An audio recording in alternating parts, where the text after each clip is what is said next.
I had a fucked up experience on YouTube Shorts the other day. Every once in a while, YouTube serves me drifting videos, a lot of which I think, honest to God, I think they're bullshit. I mean, not nothing new there. And I, by chance, I watched this one, and this guy was like, "I just had the best thrift haul. Here I am at this Goodwill, and then, oh my God, is that a Ralph Lauren purple label suit normally valued at $4,000 just sitting here for $10? And then there's another one right behind it? Like, come on, man. Get that shit out of here. I don't believe you for a damn second.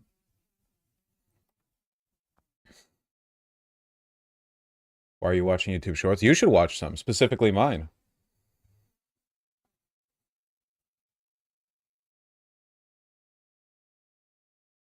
Before we get to politics, mother drags her son out of 1,000 person London gangbang. What? Concerning footage has emerged of a 20-year-old man being removed from Bonnie Blue's recent sex challenge by his mother. Okay.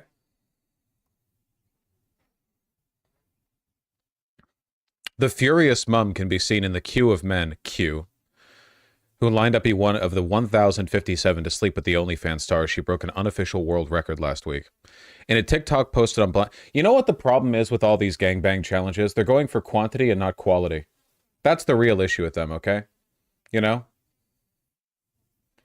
You ever see a girl, like OnlyFans girl, whatever, and she's having sex, and you're like, oh, you don't know what you're doing. Your experience with having sex is completely contextualized by the performance for the camera. I can tell from the, like, angles and stuff. You don't know what you're doing.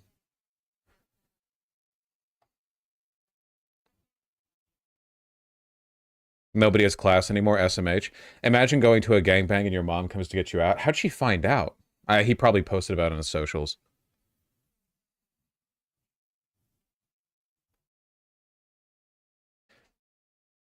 He was visiting London with his mum. Oh no, they weren't locals. He told her he wanted to go do some sightseeing. There was an event he wanted to go to. Okay, that's fucked. I assumed he was a Londoner and she found out and went there. He was traveling to London with his mom. He was like, okay, sorry, mom, just a second. I've got like a...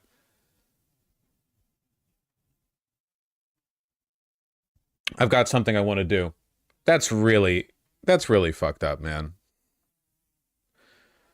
Wait, they walked in together and internal staff were confused. Okay.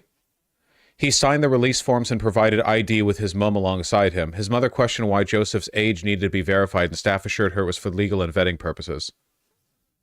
After an hour and a half, she began asking questions of staff about where her son was. Okay, this is all kinds of fucked up. Staff guided her through the mansion and attempted to locate her son with her for about 10 to 15 minutes. She's just, like, opening doors on room after room of exhausted men or whatever, like, naked, slouched over upscale furniture that's had, like, plastic sheets draped over it so they don't get their cum on it.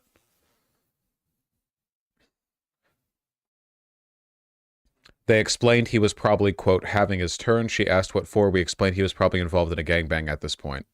This is crazy, man. She then stormed upstairs, pushing past 50 people into the gangbang room and yelled for her son.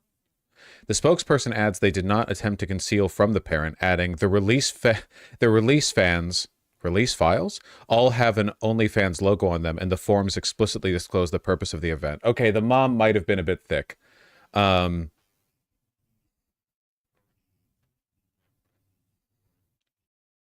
The mother and son were filmed arguing outside the venue, and a YouTube vlog uploaded which documented the controversial star's unofficial record-breaking sex marathon.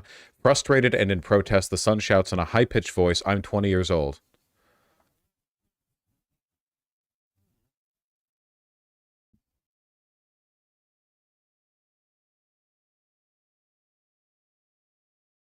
Is this like an advertising stunt? Maybe not. I don't know how this, like, promotes it in any meaningful way. This just seems, like, really embarrassing. Because you have to wonder what kind of men are showing up for the 1,000 men gangbang, right? Like, it's got to be genuinely really embarrassing people, you know?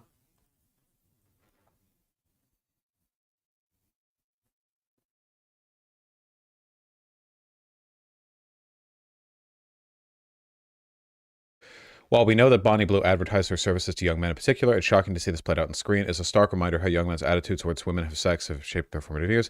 As long as sex for heterosexual men is constructed in this way as a conquest and defining act that speaks to status and worth, then women could continue to be objectified and used for that purpose. Wait, hold on a second, okay? Not to be the one friend who's not woke enough, but is this really the most appropriate time? Is this like the right time to be invoking this theory? Also, isn't this like the least conquest you could possibly experience when having sex with a woman? You're literally lined up with 1,000 other men to gangbang a porn star that you signed release forms to get. Like, this has to be the least possible. Like, people are always like, oh, this is so degrading for the woman. I feel like it's more degrading for the men, personally. Genuinely, I'm not even doing a bit here. 100%. Yeah, this is the opposite of male dominance. Yeah. You're sloshing around in so much other guy in there. It's like more gay than it is straight. Exactly.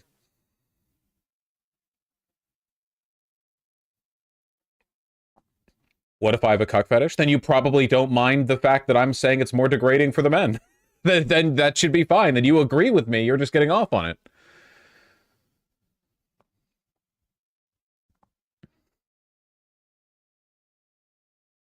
Why are we covering this? You're right. We should get to the Hitler shit right away and never talk about anything else. Fuck you. Because it's funny, asshole. Where's the event where one guy fucks 1,000 women? Where's that? That it doesn't exist because men are weak. Pussy is used as an epithet to call a person weak, but pussies are like made of denim, man. They take some shit. They get beat up. If you flick a cock or ball in the wrong way, it's like, oh, game over. It's crazy. Fucking fuck 1,000 women? Are you kidding me? No chance.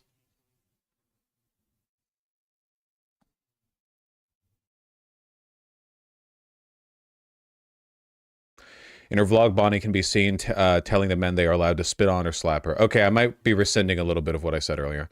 In an interview the following day, she claimed she had bruises and bite marks, but that she enjoyed it all. This, of course, would not be the case for all women. You know what? Honestly, good for her. If she's into that shit, she's like living out a fantasy. It's like a free use thing.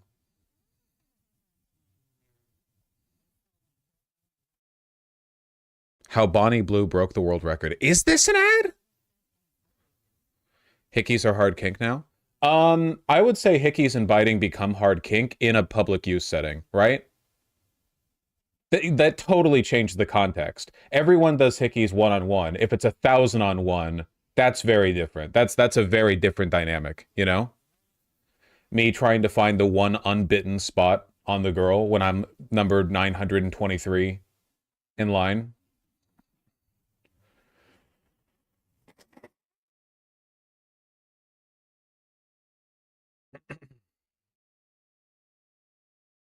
That's high school shit to me. Me, a 30-year-old, refusing to hold hands with or look into the eyes of my partner because that's high school shit. Kiss? I was doing that a long time ago. That shit's boring to me now. Now I open with the hammers.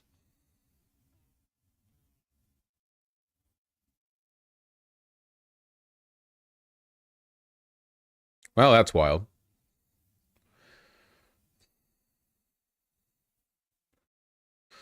Hand-holding? What do you want to bet that of the 1,000 or so men, there were some here who were here to, like, propose? Or something? Like, you have 500 dudes who are like, yeah, take my dick. And then the 501st is like, listen, I'm not like those other guys. I care about you for who you are. I've been following you since the very beginning. Or something like that. I guarantee you that happened at least a few times. I wonder if they had security there to... Well, they had to have had security there with her, obviously. Otherwise, like, one of those dudes would have fucking killed her. You're better than this. Yeah, exactly.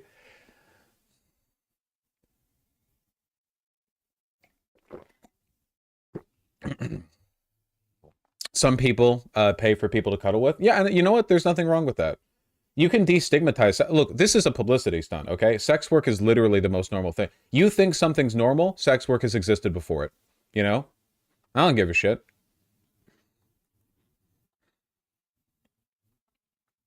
Wonder how many lost their virginity here? Probably like 30% of them, which is really fucked too, because there's no way this is like a good opening experience.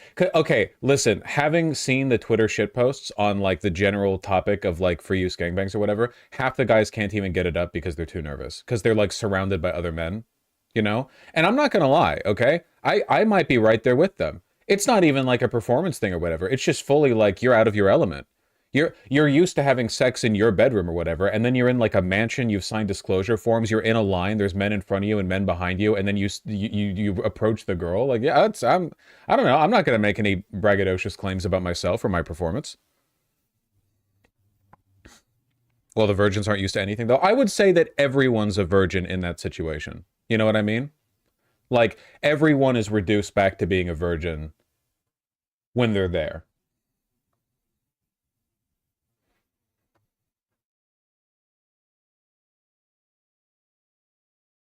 Oh, that's crazy.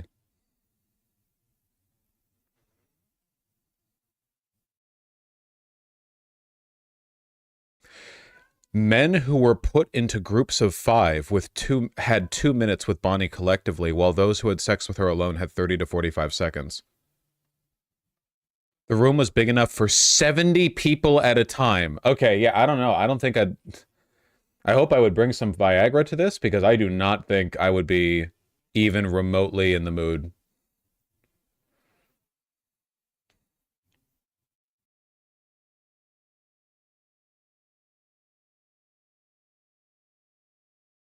Viagra, if you've got 30 seconds? Yeah, you just belt that shit down when you have to leave, you know? Like a tourniquet? Just like strap it to your stomach or something? Whatever. You gotta go in at full mast. Yeah, but you're gonna be in line for like an hour probably, right?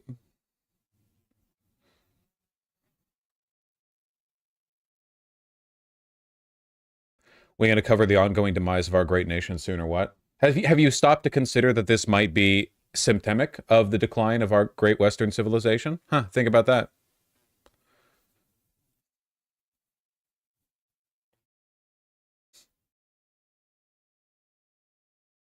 Bite down on the Viagra capsule hidden in your molar. That's good tech. All right. Ruben was yowling a second ago. God only knows. Motherfucker's going to jump scare me. Ugh. Me biting down on the tooth like I'm facing... When I get to the woman like I'm facing Baron Harkonnen, you know? What's in the back of your jacket? It's a double RL print. That's meant to be reminiscent of, I think, like a military insignia, and the t-shirt has a horse on it, and it's therefore my t-shirt.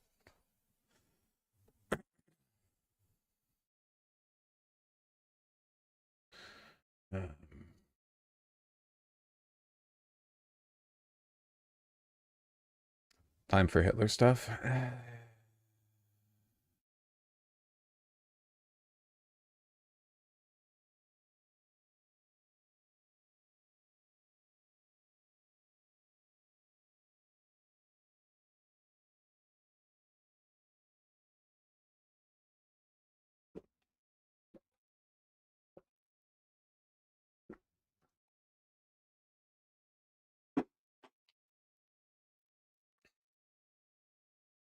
I wanted more gangbang stuff, not Hitler stuff. Yeah, well, we don't always get what we want.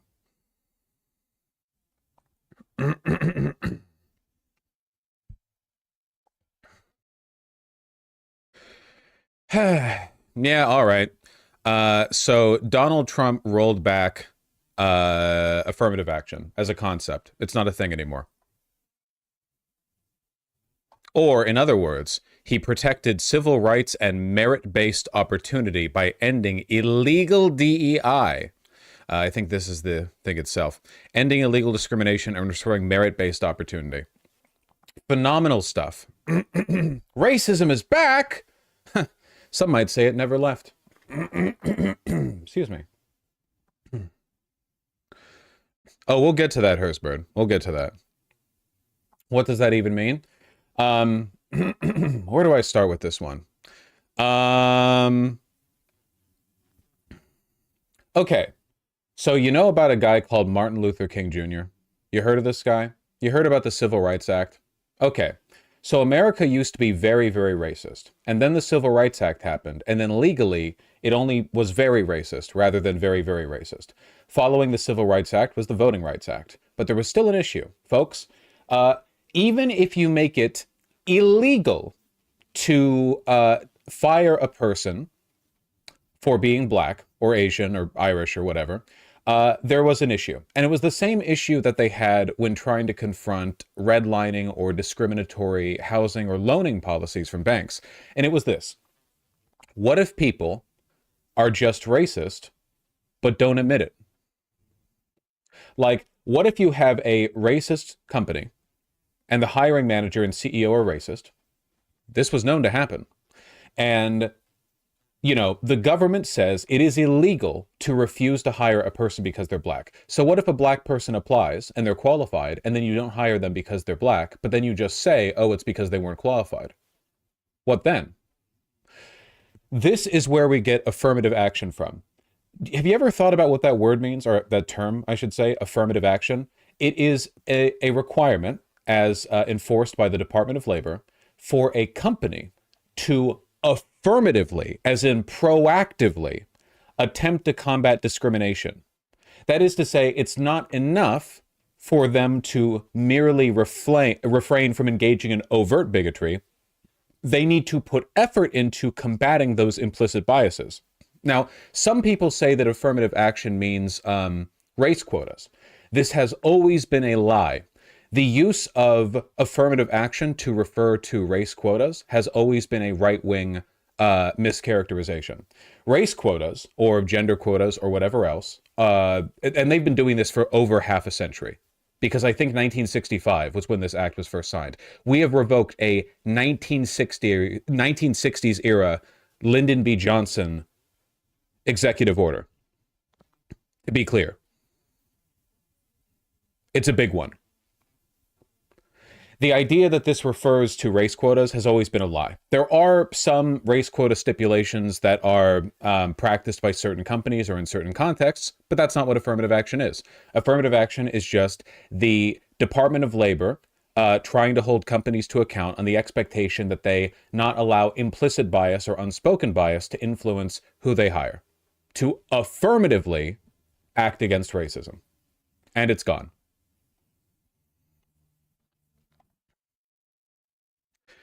It's pretty bad. And the media is referring to this as him fighting DEI, which is another capitulation to right-wing messaging. We have knocked back over half a century of progress. Nearly 60 years. We've turned back the clocks. DEI is a contemporary euphemism.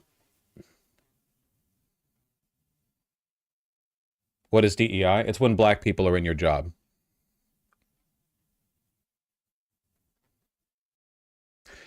LBJ's order gave the Secretary of Labor the authority to ensure equal opportunity for people of color and women in federal contractors' requirement, hiring, training, and other employment practices. It required federal contractors to refrain from employment discrimination and take affirmative action, hence the term, take affirmative action, to ensure equal opportunity based on race, color, religion, and national creed. Later, they added sex to this. The order came more than a year after Johnson signed the Civil Rights Act and just months after he signed the Voting Rights Act. Yes, critical American history there. It's pretty bad, guys. It's pretty bad. I'm not going to sugarcoat it for you. It's pretty bad.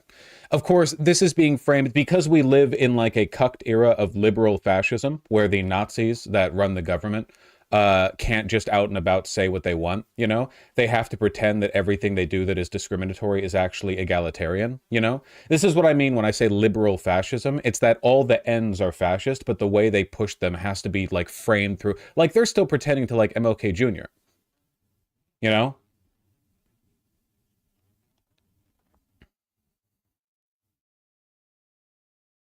Great stuff. Let's read the order. By the authority vested in me as president by the Constitution and the laws of the United States of America, it is hereby ordered.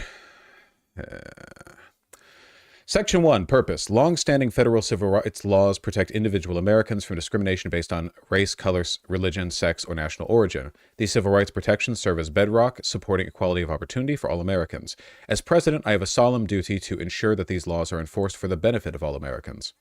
Yet today, roughly 60 years after the passage of the Civil Rights Act of 1964, critical and influential institutions of American society, including the federal government, major corporations, financial institutions, and the medical industry, large commercial airlines, law enforcement agencies, and institutions of higher education have adopted and actively used dangerous, demeaning, and immoral race and sex-based preferences under the guise of so-called diversity, equity, and inclusion, DEI, or, and this we're going to talk about more in the future, they've added another letter to DEI. See, businesses really don't like the ADA, the American Disabilities Act, because they don't like the money that it costs to install an elevator or put like a ramp next to the steps or something. So congratulations, folks. A new letter, and this happened out of nowhere, by the way. Like with no lead up, no culture war incitement, nothing. They've added another letter. Diversity, equity, inclusion, and accessibility. DEIA. Not as catchy. That can violate the civil rights laws of this nation. Illegal DEI and DEIA policies not only violate the text and spirit of our longstanding federal civil rights laws, they also undermine our national unity as they deny, discredit, and undermine the traditional American values of hard work, excellence, and individual achievement in favor of an unlawful, corrosive, and pernicious identity-based spoil system. I don't need to explain how this is all a lie, right? I don't feel I need to. You should all know. How are these policies illegal? They weren't. They're just lying. That's all there is to it. Just lying. There's no subtlety to it, you know? Does the DEI rhetoric even benefit the capital class, or is this just fascist fanaticism? Splitting up the working class and dividing them by their race always benefits the capital class. Always, 100% of the time. It always benefits them. Until it gets in the way of stuff like international trade routes or like worker productivity or something, it benefits them. And they've been doing this forever. Literally for like hundreds and hundreds of years. Not even hundreds. You could argue that this practice goes back as long as human civilization does. That the pharaohs, kings, nobles, whatever, were able to extract greater degrees of control over their, feudal serfs by constantly like reifying and reinforcing the potential threat of a different type of people just over the hill, This goes back, this is as old as it gets, basically. Illegal DEI and DEIA policies, not only, wait, I already got that. Hardworking Americans who deserve a shot at the American dream should not be stigmatized, demeaned, or shut out of opportunities because of their race or sex. I love liberal fascism. These illegal DEI and DEIA policies also threaten the safety of American men, women, and children across the nation by diminishing the importance of individual merit, aptitude, hard work, and determination when selecting people for jobs and services in key sectors of American society, including all levels of government and the medical, aviation, and law enforcement communities. Yet in case after tragic case, the American people have witnessed firsthand the disastrous consequences of illegal, pernicious discrimination that has prioritized how people were born instead of what they were capable of doing. They're referring to black pilots flying Boeing airplanes when the Boeing airplane falls apart or whatever. Don't be stupid. What they mean is they don't like seeing N-words in jobs. That's it. Like that literally every time they have the opportunity to blame a person for being black or a woman or whatever else in a job, they take it. They did it with the firefighters in Los Angeles. They did it with the pilots.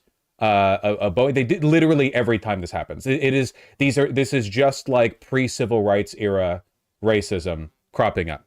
Though they have to frame it here. I'm telling you, man, if these people were in charge of Germany back in the 1930s, they would be passing laws on how, they're seeking equality of opportunity by ending discriminatory practices that favor, non-Gentile hiring or something like that. It's so fucking cucked. They can't just own up to how bigoted they are.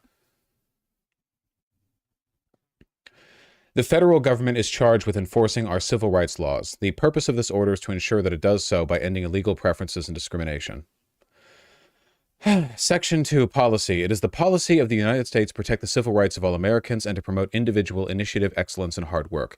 I therefore order all executive departments and agencies to terminate all discriminatory and illegal preferences, mandates, policies, programs, activities, guidance, regulations, enforcement actions, consent orders, and requirements. I further order all agencies to enforce our longstanding civil rights laws and to combat illegal private sector DEI preferences.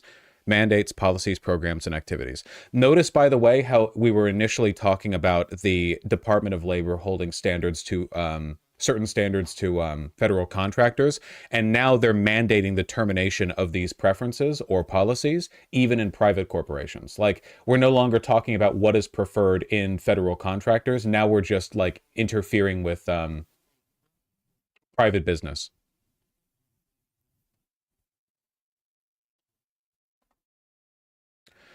Terminating illegal discrimination in the federal government, the following executive actions are hereby revoked. And we get a whole list of them, some of which are from the fucking 60s. The Executive Order 12898 from 1994. Oh, 3 days from when I was born.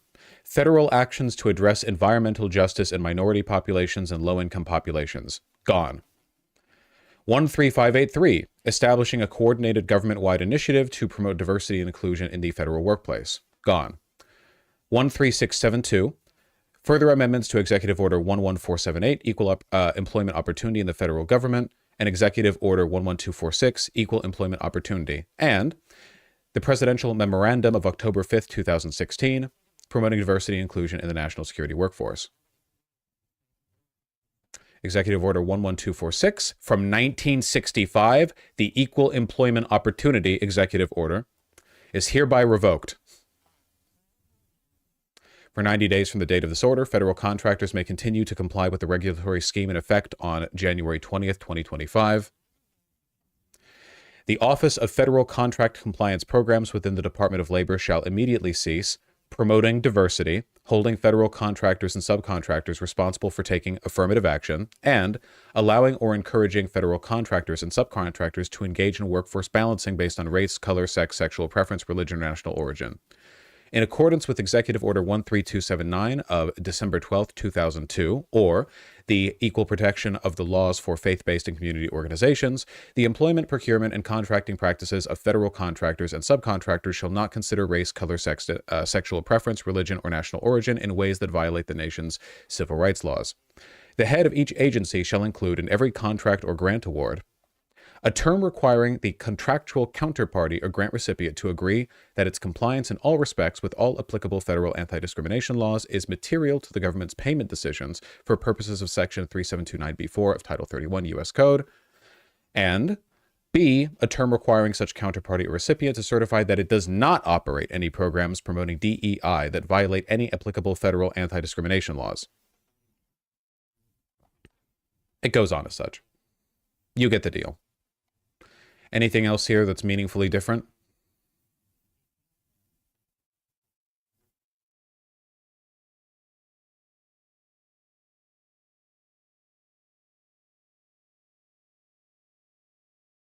Other actions. Within 120 days of this order, the Attorney General and the Secretary of Education shall jointly issue guidance to all state and local educational agencies that receive federal funds, as well as all institutions of higher education that receive federal grants or participate in the Federal Student Loan Assistance Program under Title IV of Higher Education Act regarding the President's Act, severity, scope.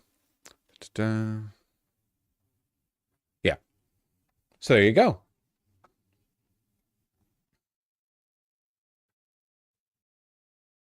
Neat. Did you talk about how Donald Trump made us all female? That's at least funny. I'll admit I'm finding it difficult to find humor in the situation at the moment.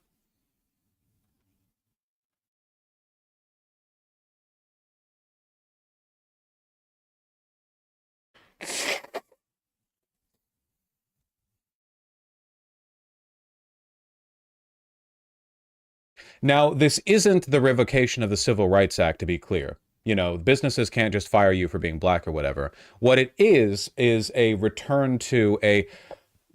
Okay.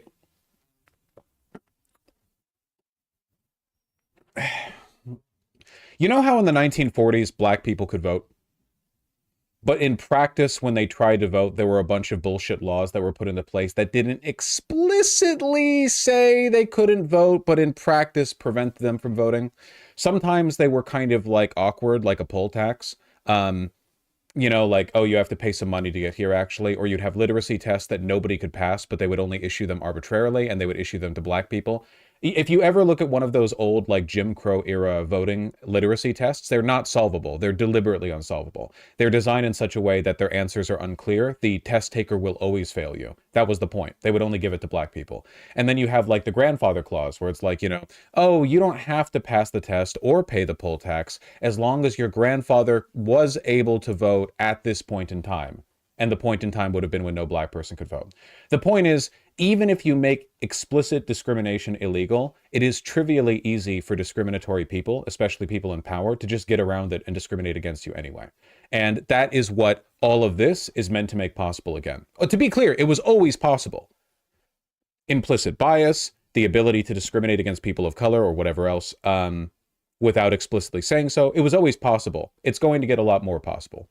It is now significantly more possible than it was before.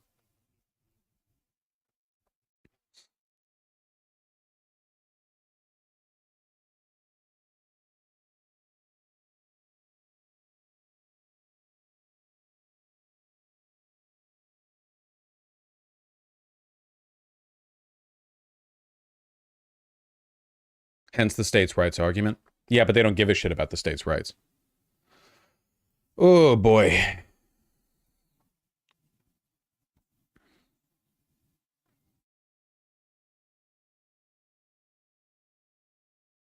Let me see how much mainstream media is even talking about this. Just a second. CNN civil rights executive order. As we saw the other day, the mainstream news is not covering a lot of the stuff the Trump administration is doing in, like, a very obvious, we have been told by the federal government to not cover it kind of way.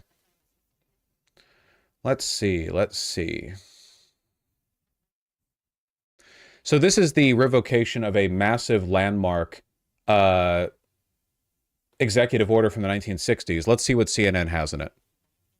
Nothing, nothing, nothing, nothing, nothing, nothing, nothing, nothing, nothing, nothing, nothing, nothing. Wow, they haven't covered it. That's crazy. We can't see. Oh, sorry about that. We're looking at nothing. Well, that kind of drives the point home, doesn't it? That's crazy. Wow, going all the way back to a day ago. Just no coverage whatsoever on this subject. Not important enough to cover.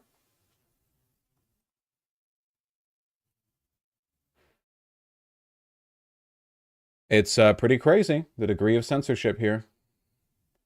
What about ABC or NBC? They might have it, but don't get it twisted, okay? They are being told not to cover it.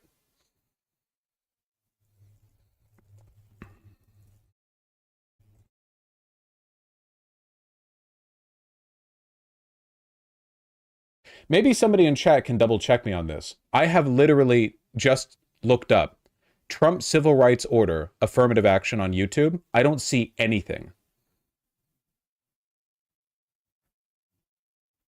I'm getting videos from 7 years ago.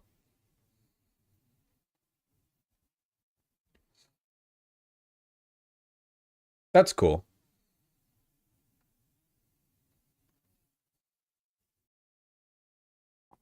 They really are going to delete my channel soon. Shit.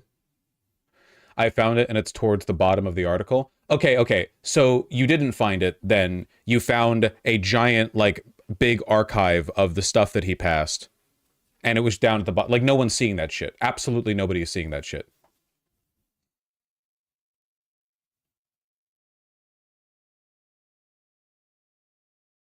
It's pretty much only directing to DEI, not affirmative action, which is itself a capitulation to the right, because DEI is the contemporary euphemism, not referring to the, like, historical term or what's actually being removed. CNN article calls it DEI. That's right-wing framing. What is DEI and why is it dividing America? That's fantastic, man. That's great coverage of Lyndon B. Johnson's executive order on securing affirmative action. The, like, landmark. That's fantastic, man. That's great. They're gonna nuke my damn channel for covering it. Even the BBC is calling it DEI. Well, this is a different executive order where all government diversity staff have been put on paid leave with plans to fire them. So everyone in every federal role that works on this, they're putting they're getting ready to fire them. New York Times is like the only one saying it right. Yep, the New York Times has an actual article on it. Trump revokes order that banned discrimination in federal hiring. There you go. So the New York Times has it. That's it. Folks, we are in for a rough blank number of years.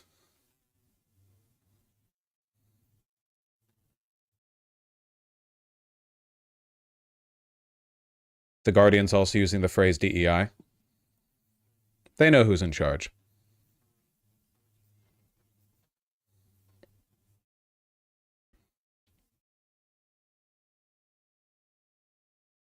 What's their excuse to not cover this?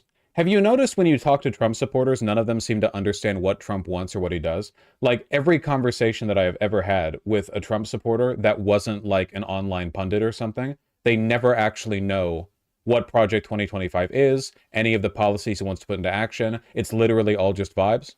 Why cover it? They know who's in charge.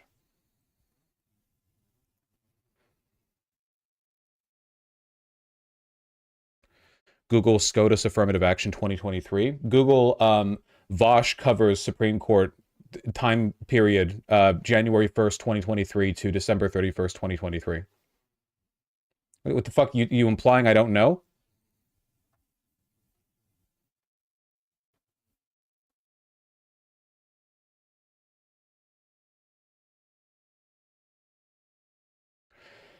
What does this mean for disability accommodations at schools and businesses? Well, as of this moment, not anything yet, but we'll get there, I'm sure.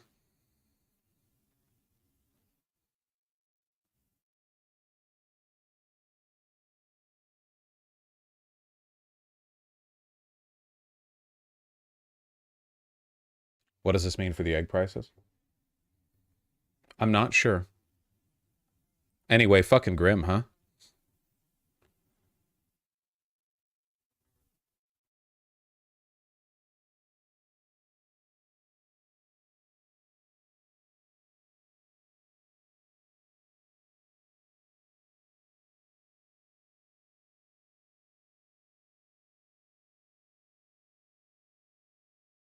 Well, so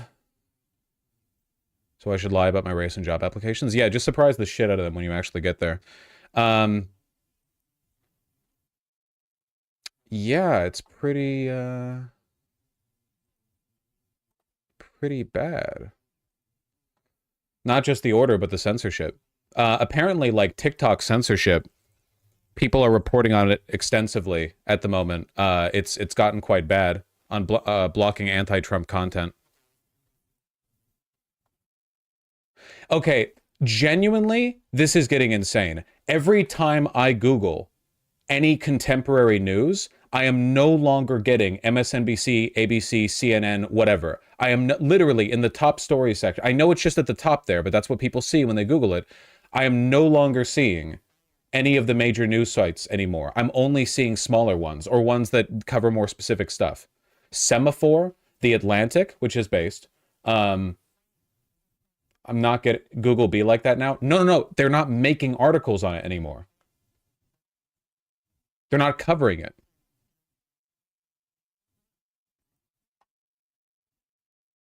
Is it a search engine thing? No. The news sites aren't covering it anymore. The major news sites have all completely fallen in line. We can't see what you see. Can you see the CNN YouTube page? Because that's what I'm looking at.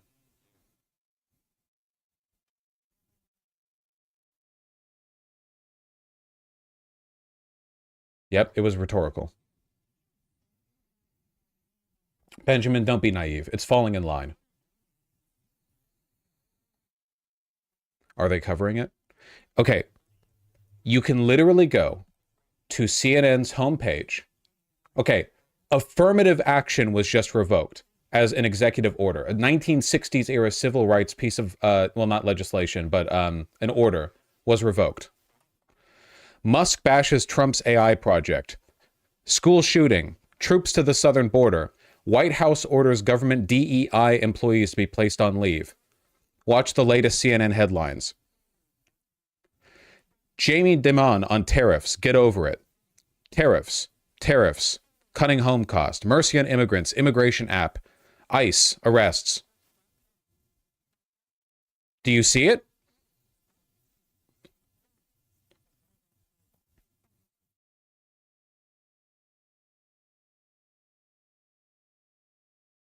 ABC, once again, you are linking to a big list.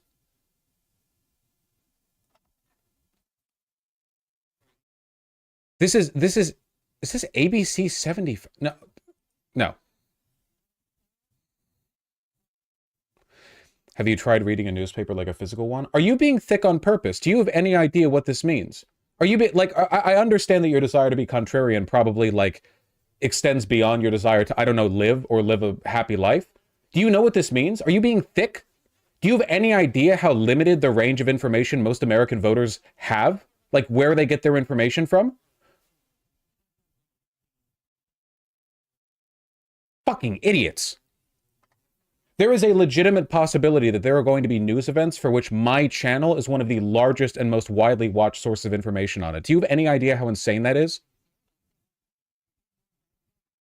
This is a deliberate and coordinated effort by the mainstream media to comply with the interests of the current administration and not cover things they don't want covered. That's it.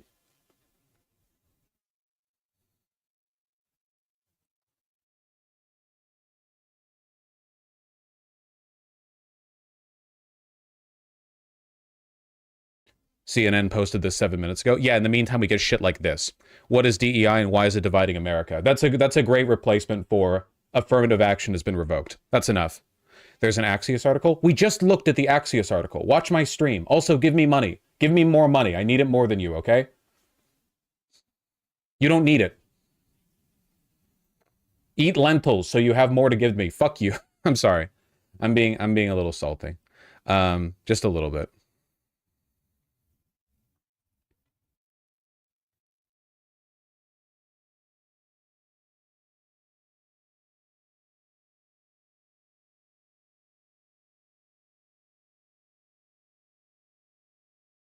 All right. Let me throw this over to the editors.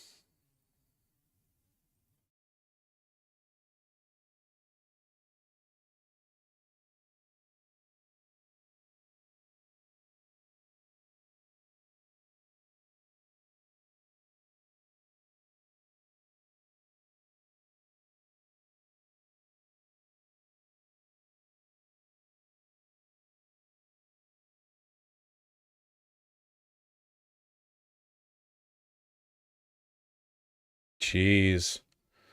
The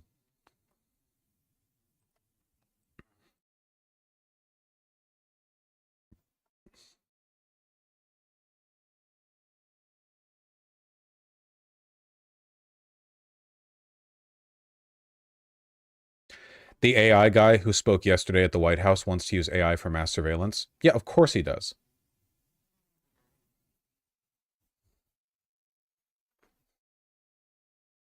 That's that's literally the only thing these people want. The police will be on their best behavior because we're constantly recording, watching and recording everything that's going on. Citizens will be on their best behavior because we're constantly recording and reporting everything that's going on. And it's unimpeachable. This guy was at the White House less than 24 hours ago, jointly announcing with Donald Trump the largest business investment maybe in the history of humanity. 500 billion. I can't think of any project that's ever costed that much that was thought of as a private venture, though I do think federal money is going to come into play there. The cars have cameras on them. I think we have a squad car here someplace. But those kind of applications using AI, if we can use AI, and we're using AI to monitor the video. So if that altercation that occurred in Memphis, the chief of police would be immediately notified.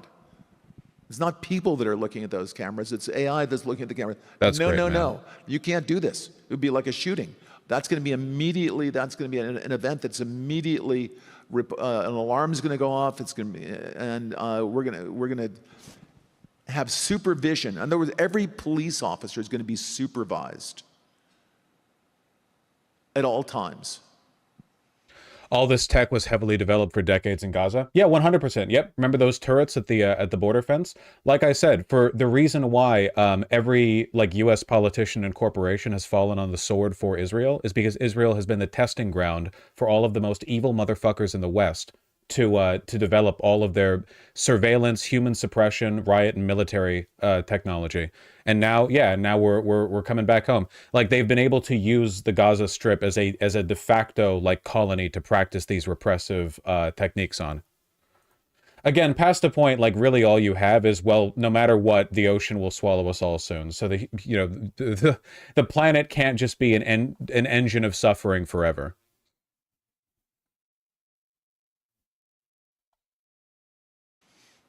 And the supervision will, and if there's a problem, AI will report the problem and report it to the appropriate person, whether it's the sheriff or the chief or whomever we need to take control of the situation. We have, same thing. We have drones. This isn't the future. They already used this to catch Luigi, didn't they? Yes, they almost certainly used this to catch Luigi. Don't forget, okay? The story that they expect us to believe is that a masked perpetrator, identified only in a few grainy photos, most of which in which he had a mask on, was identified by a random worker at McDonald's in the moment that he pulled a mask off while making an order, and he showed his ID for some reason while making a McDonald's order, and the police responded to this anonymous call so quickly they got him before he finished his McDonald's food. Like, during a nationwide manhunt, they responded to one call of, oh, I think this might be the guy. By the way, I saw his ID. We don't know the man's name, so I couldn't have recognized him based off the name on his ID. It was just a photo of his ID.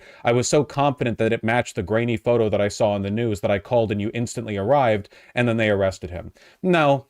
AI face recognition software picked his ass up off of the machines you take the order on or whatever, 100%. But they can't admit that because that's illegal, that technology. The way it harvests information, that's illegal. They don't want to talk about that. They don't want to talk about that. But it's, so they made up a story about how a worker at McDonald's saw him, but also they can't get the reward money because there's no person to get the reward money. If there's something going on in a shopping center, and I'll stop, a drone goes out there, get there way faster than a police car. There's no reason for, by the way, high-speed chases. You shouldn't have high-speed chases between cars. The fuck you are you just have talking a drone about, man? follow the car. I mean, it's very, very simple. What the fuck are you talking about right now?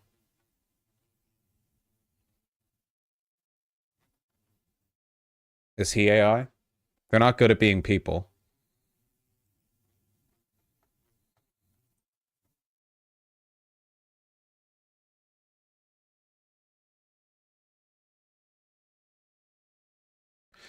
Remember, Vosh is not suicidal, will not be taking his life anytime soon. Yeah, don't believe, if I disappear, it wasn't me.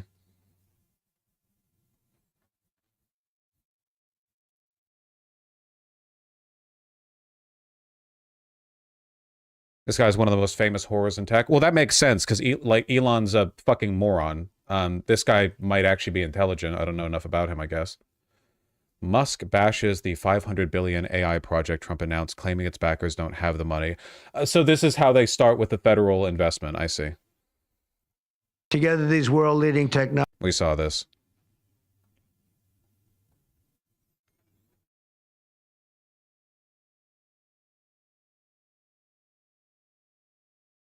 Sam Altman was just fighting with Elon on Twitter. Over what? Them not having the funding? All this is going to do is, like, this is how they justify providing federal money. He might just have a grudge against them.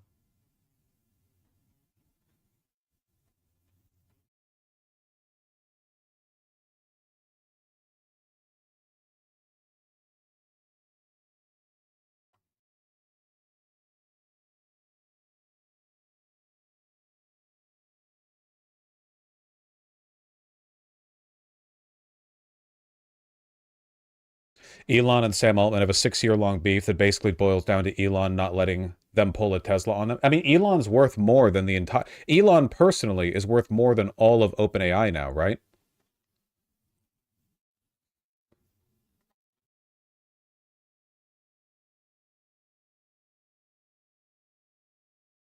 He must be. I'm sure, 100%.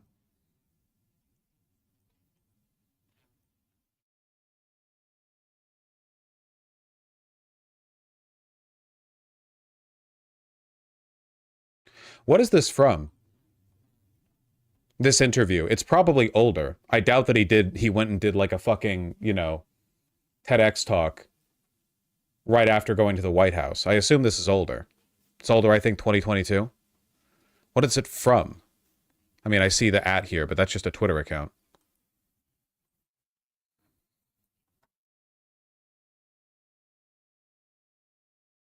I'll try to find it. I would appreciate that. The 500 billion isn't federal money. It's mostly private investment. Yeah, but nobody has that much money privately.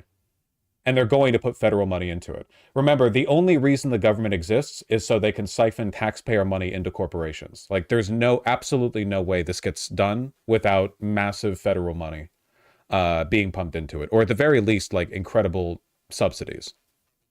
Here? Oh, you found that quick. Okay, you found a YouTube clip that is shorter than the Twitter clip that we watched. So is there like was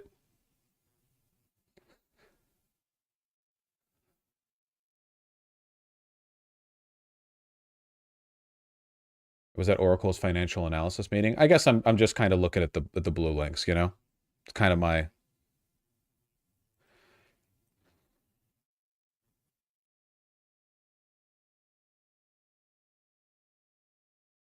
Okay, this is an article that's on that clip, but I'm looking for the full video. It's an hour-long interview from the Oracle investor meeting. He's the CEO. I know he's the CEO. I'm just looking for the video. Oh, this is from Oracle.com. They're scraping my data. I want to take full advantage of AI. Well, you can't do it unless you get your data in order. AI? For both training and inferencing. And there is no alternative to the Oracle database that I know of. I think Microsoft SQL Server is not a bad product. Maybe it's the second best relational database out there. They're humanoid robots because they'll be doing jobs that were formerly done by human beings. So you need a robot that's got 2 arms and 2 legs and kind of fits into the best way, I should say, the very best way to do that is get access to the very latest and greatest Oracle cloud technology. And we talked about this with Microsoft initially, and they said, yeah, no, that's great. It's what customers are asking for. I think a lot of us here really appreciated some of your comments on the call around AI. We hear a lot of people talking about it and how they're going to charge extra, and you, I think, used the word bewildering, which I think was evil. All AI is evil, and everyone who facilitates it, with no exceptions. Listen, I think we understand what you were talking. You nuts? I mean, it's costing us extra money to build a not secure version of the database. Are we out of our minds? So, I mean, I'm not quite out, and they don't have systems to do that. And we can use AI to read your insurance policy. We can use AI to help you understand your legislation and to see whether that's covered or not in most cases. We can look at the patient and the condition of the patient and tell you right away whether that should be covered. We can do all of that. AI is a tool that can be used for good or evil. Okay, so is me right-clicking and banning people, and I'll leave it to you to decide whether or not this was an appropriate invocation of that power. You know, historians will have to judge. In the contemporary moment, I am but an agent driven by material forces. You know, ethics, that comes into consideration later. And that's what we're doing. And that's one example. I'll give you a couple of other ones real quickly. Securing schools. We think we can absolutely lock down schools. Do you think most conservatives will end up being against this? You don't understand. It doesn't matter whether they're against or for it. It's happening anyway, and they're not going to know about it. The world is just going to be bent and broken into the shape these guys want it to be, and they're never going to find out about it because they own the media. They own more than the media. They own the processes by which people engage with information now. This shit isn't getting covered, and even if it does get covered, no one's reading it. They own everything.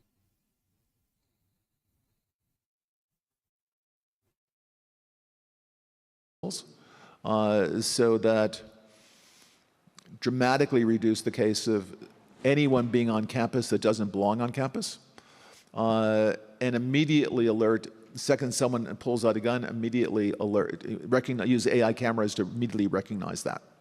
But we keep everyone off campus that doesn't belong on campus. The police, another thing. Body cameras. We completely redesigned body cameras. Our body cameras cost $70. Normal body camera costs, I don't know, $7,000. Jesus, man. Billionaire Larry Ellison's backing of Stargate, a landmark $500 billion artificial intelligence infrastructure project touted by Trump, could help grease the wheels for the embattled merger between Paramount Global and Skydance Media. It's a fucking joke, man. The biggest problem with Cyberpunk is that corpos fight each other in Cyberpunk. Why do they do that? They never do that in the real life. They just merge and merge and merge. Why would you? Why? Ellison, whose net worth is currently pegged by Forbes at $205 billion, is likely hoping his show of support for Stargate will help his son David's Skydance Media gain regulatory approval for his controversial $8 billion deal to merge with Paramount. The AI overlord's investment will help grease the wheels of his son's massive multi-billion dollar corporate merger. Oh, man. It's all happening. It's all happening, and it's happening so much faster. It all happens slowly until it all happens all at once.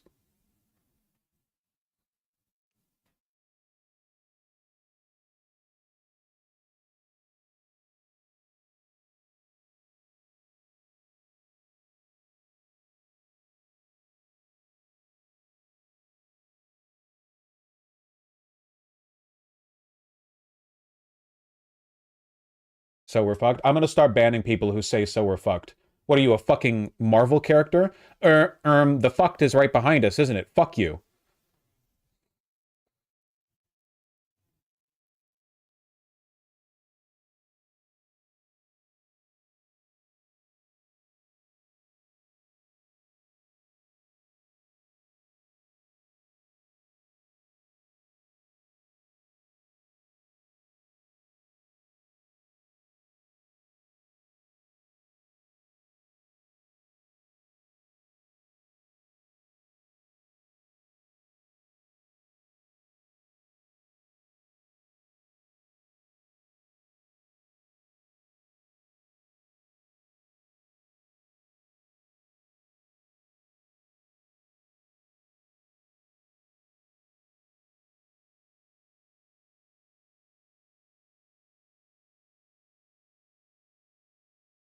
I'm just hoping that they cancel federal income tax so I can keep buying clothes, man. I don't fucking care. Whatever. Oh.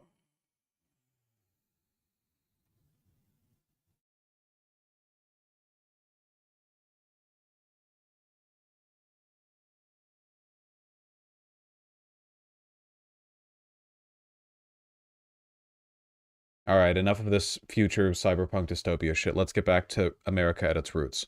There was a school shooting. At least 2 students shot at Nashville High School. Well, could have been worse, I guess. Could have been more than 2. That's the kind of silver lining optimism you need to employ whenever you get the opportunity in Trump's America.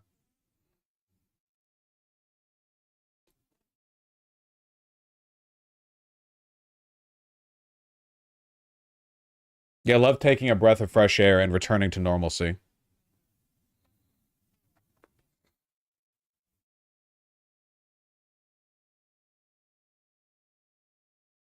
Shooter then shot himself? Okay, whatever.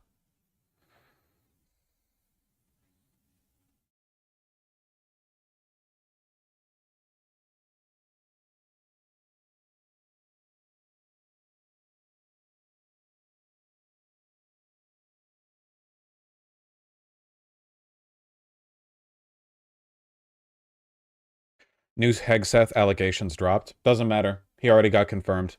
Fetterman was the one Democrat who voted in favor of him.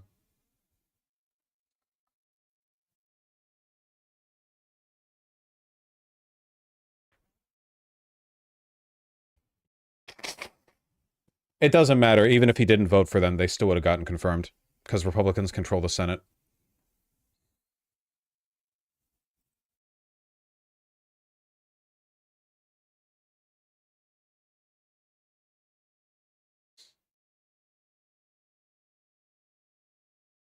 What do you think of the Ross Ulbricht pardon? We'll talk about that.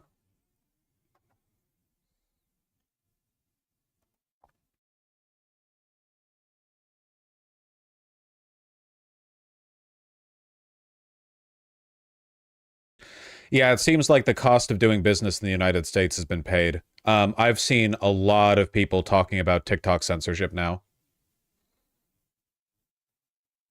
I've seen multiple people say that posting Free Palestine is now enough to get you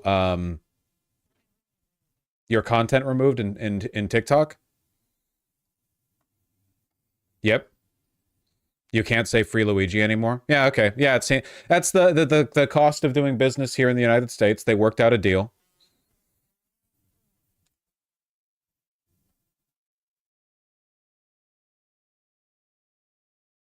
CCP shit. It's America shit now. CCP was just slightly ahead of the curve.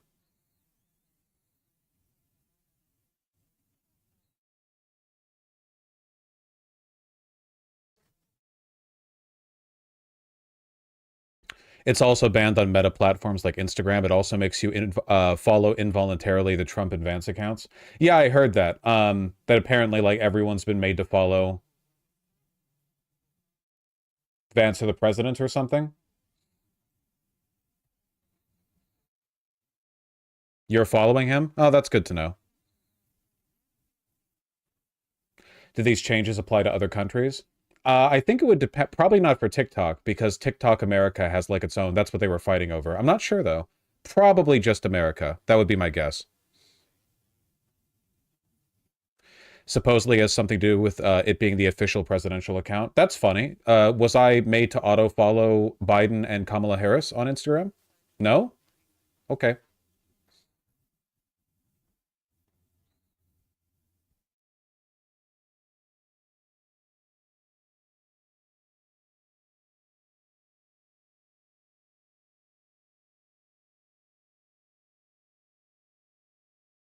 No, but you get their alerts in your phone. The idea is that you already are following the account and it changed names. Is that true? Because I've heard from a lot of people that they've been made to follow their accounts even without having followed the previous presidents and vice presidents' accounts.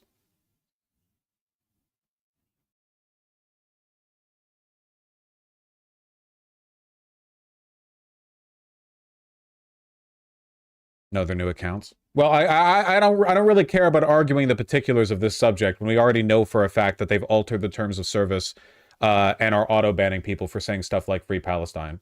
You know?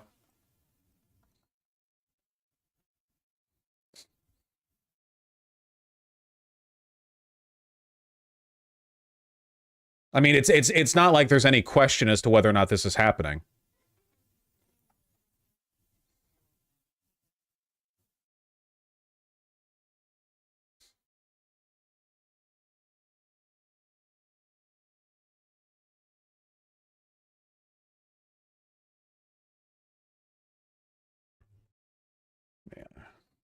Watermelon about to be outlawed nationwide. It is genuinely crazy that if you Google TikTok censorship right now, again, I am seeing Wall Street Journal, Semaphore, The Atlantic, and Freedom of the Press Foundation, and that's it. Then a Reddit post comes up. Then Wikipedia. And then a 2019 Guardian article. It is more over than you could possibly imagine.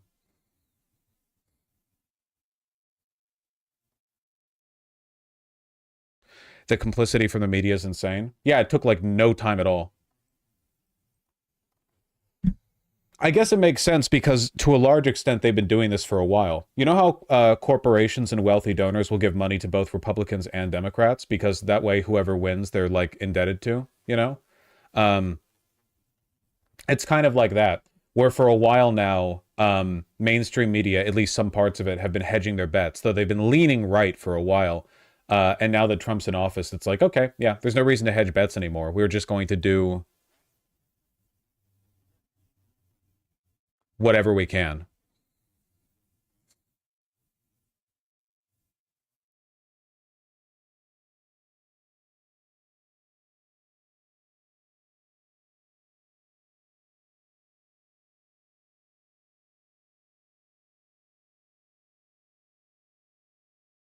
Yeesh.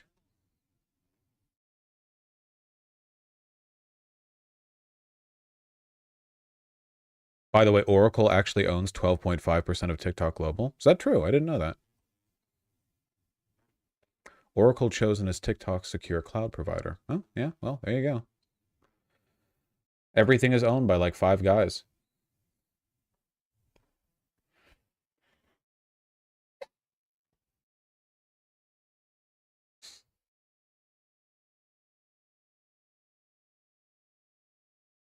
Okay, this is good. This, I think, is funny.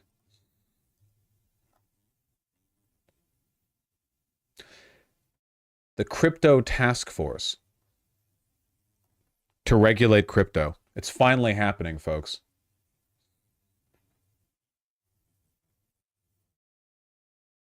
Crypto's great for the speculative investment, but it's still a little bit too risky for the risk averse in power, it seems.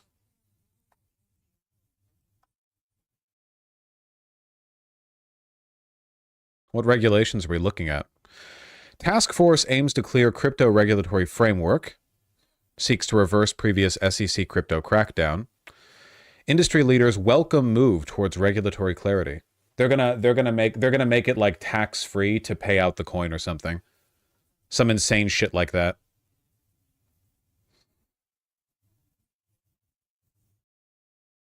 Trump, who campaigned on promises to be a crypto president, has pledged to reverse an industry crackdown under former President Joe Biden's SEC, which sued multiple crypto companies, including Coinbase and Kraken, flouted its rules. Okay, what rules are we looking to add and or reverse here? Did you see the creator of the Silk Road had his lifetime sentence pardoned? Isn't that so funny? Like, Donald Trump is like, yeah, death penalty for drug dealers. And then the guy who created the Silk Road has his life sentence pardoned? That's really, really funny. Because he's white? Well, no, the main reason is because he's loved by crypto guys. They don't actually have an issue with drugs. They have an issue with poor people and black people. Like, they were doing plenty of lines over in, you know, Epstein's parties or whatever. You know, Trump's been doing drugs his whole life. They don't have an issue with drugs. They have an issue with minorities doing drugs. The Silk Road is not where poor black people are getting their drugs. It's where wealthy, crypto-loving, white Silicon Valley millionaires get their drugs.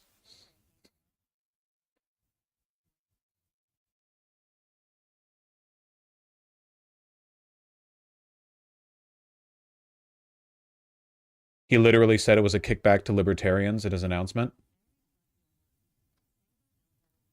Just called the mother of Ross William Ulbricht to let her know that in honor of her and the libertarian movement, which supported me so strongly. Dude, Trump is better at honoring his commitments than Biden is. It's crazy. I mean, he's not gonna do any of the things to improve life for like Americans or whatever. But like in terms of the special interest groups who promoted him, he's like, yeah, man, favors out, favors in. Fuck yeah, all I care about is loyalty.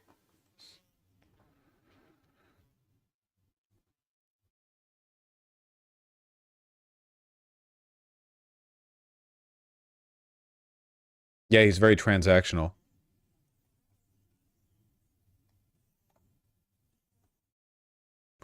Trump's expected to soon issue executive orders that would lessen regulatory scrutiny of the crypto industry and help promote the adoption of digital assets. He's probably going to this has to come down to like, thank you, the crypto equivalent of capital gains tax, right? Like the tax that you pay when you convert a coin to US currency. They're going to drop that down to nothing.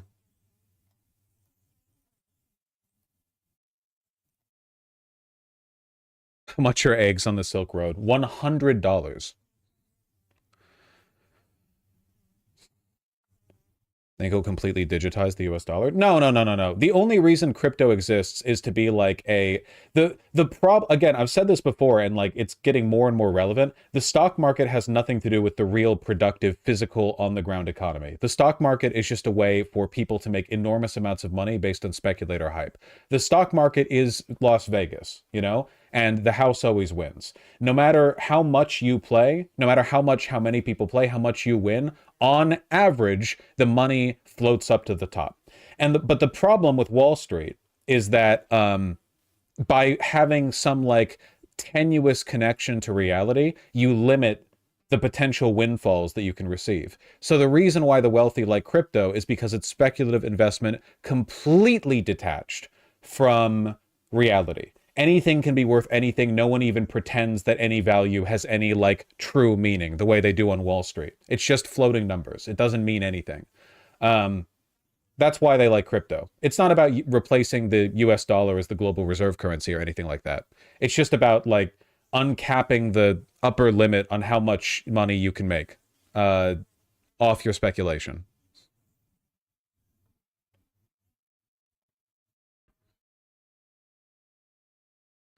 Doesn't regulation ruin the point of crypto? It's only for speculation. Nobody gives a fuck about crypto as like a decentralized anti-government currency. No one. That was always a bullshit. Same as AI, where like initially it gets touted out as some kind of revolutionary tech to help people, but like 1 second afterwards it gets snatched up by VCs who are only interested in using it to make money. Also, the regulation in question here is financial in nature. It's like, you know, making sure you can make more money off of it.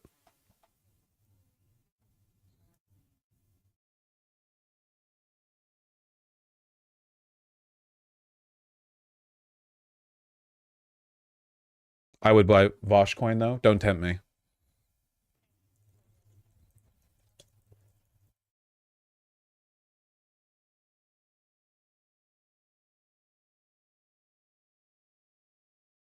Crypto industry bet big on Trump in 2024. Can it cash in? I'm gonna guess, yeah.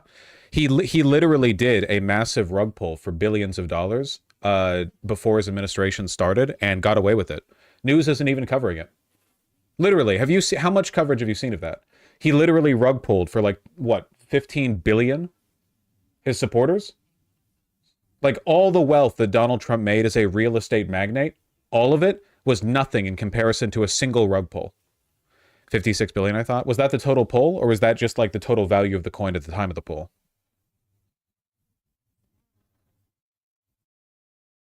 Yeah, and he was questioned about it by a reporter, and he shrugged, and he was like, that's nothing compared to the wealth of the guys that I'm with.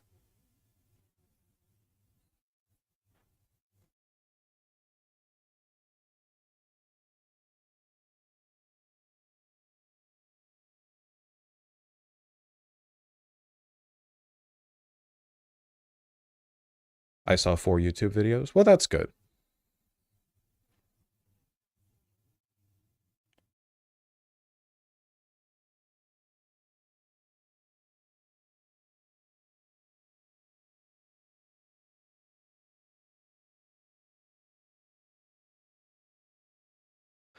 There's been an effort in the Washington bureaucratic swamp to stifle innovation with more regulation and higher taxes, but President Trump will deliver on his promise to encourage American leadership in crypto and other emerging technologies. Brian Hughes, a spokesman for the transition team, told Context days before Trump was sworn into office. Crypto Advisory Council. Man, oh man.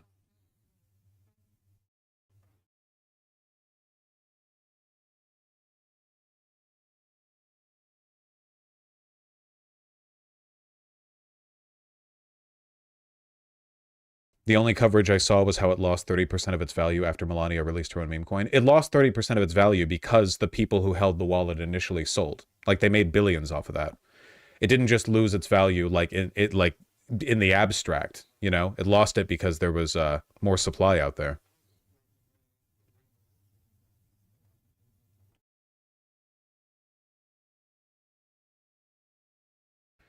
I'm not sure the crypto thing is that bad compared to the rest of the crowd. I mean, it's basically just another way for them to steal money from people, which is probably a lot less bad than many of the other things they have done and will continue to do.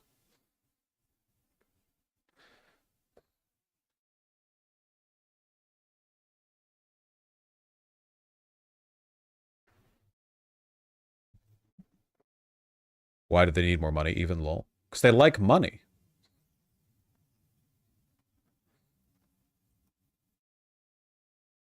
They love that shit.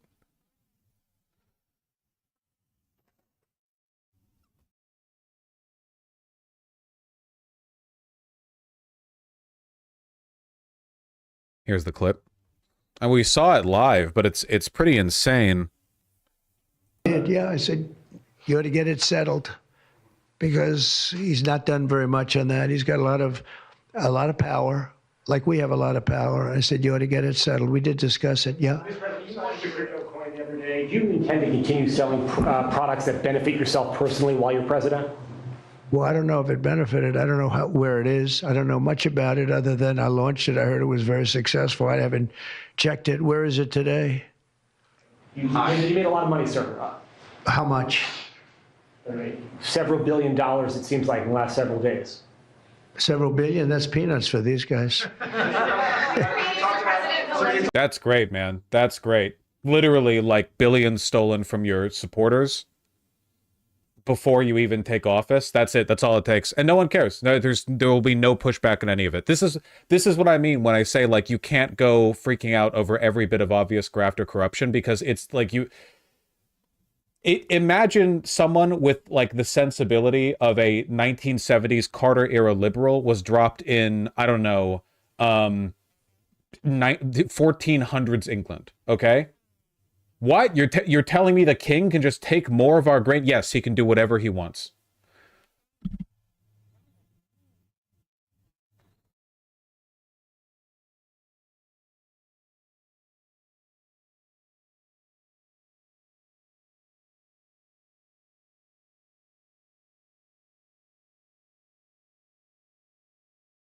I'm tired, boss. We are on day 3. And Dems are nowhere to be seen. In fairness, how would you ever be able to see Dems when the mainstream media isn't talking to them?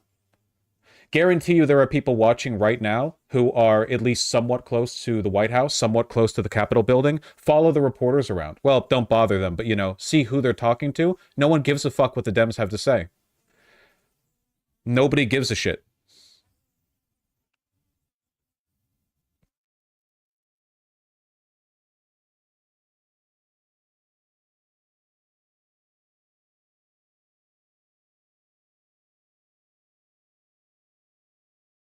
Wow, what a presidential term, huh? Cabinet's day 3. True. Before we continue, there are, hold on. Something that I want to plug really quick. You're not going to believe it. A world exists outside the computer. You know how the DNC is going to be voting in their next chair, and the only, like, tiny marginal possible, maybe not even, but somewhat of a hope that we have for any kind of positive change in the future is if Ben Wickler wins, because everyone else is a fucking ghoul.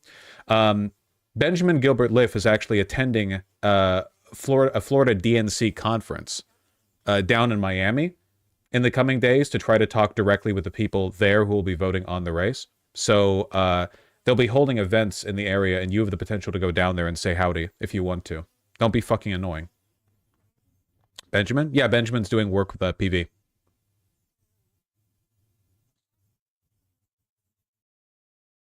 I signed a petition for that? Well, that's good.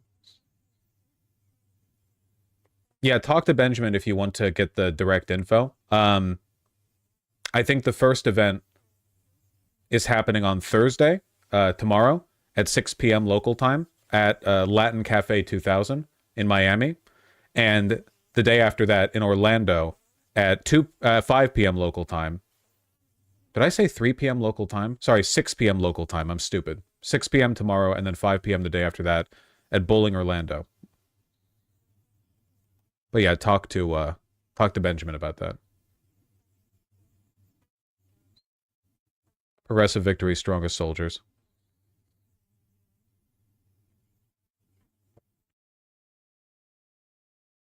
Yeah, that's what I'm saying, Benjamin.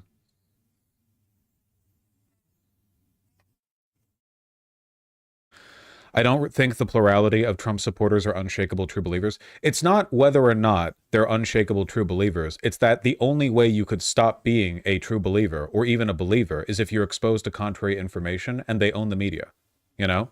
Like, it's not even a matter of can you convince them. It's the media environment, and the media environment was so bad that from 2016 to 2024, they were caught up in and continued to believe in all this bullshit, and now the media environment is significantly worse.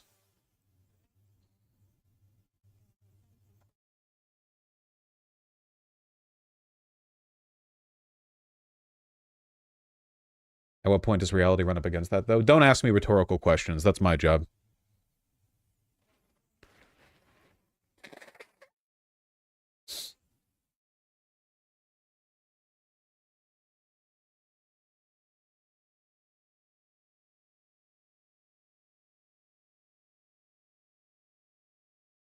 All right, what the fuck are all these links that I have here?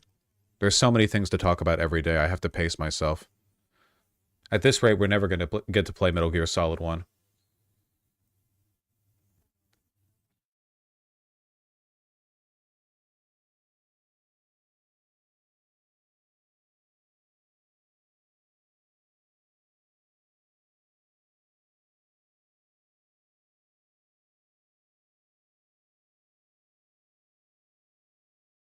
I'm president of the UAW.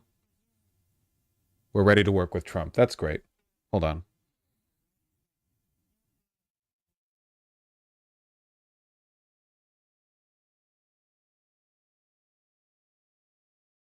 One second.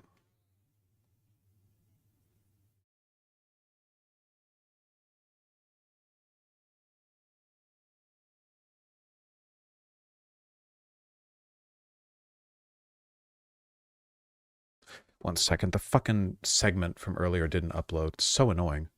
Dropbox is so fucking unreliable sometimes.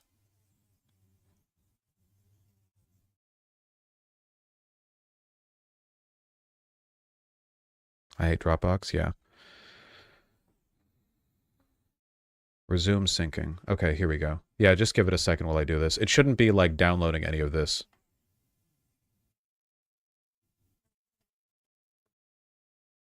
Because all these files are online only. 74,000 VODs? That can't be right. I don't know what it's defining as a file.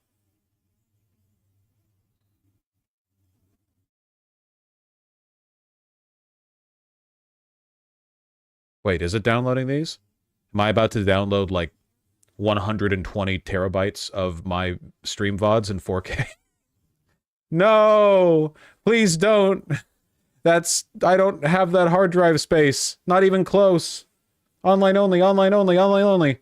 I'm zip bombing myself. Fuck.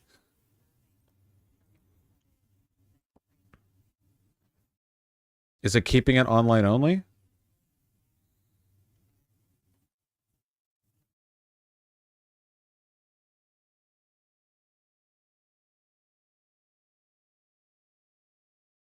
I think it is, because otherwise it'd be going, like, way slower than it is right now, right?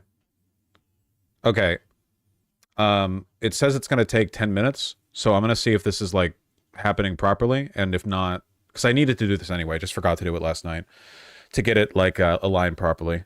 So, in the meantime, we'll just do this, and I'll keep an eye on things, I guess, to make sure it doesn't horrifically break.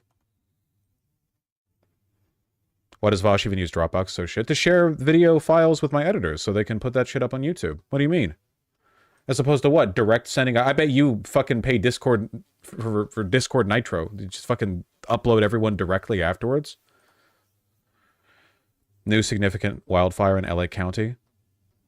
Why?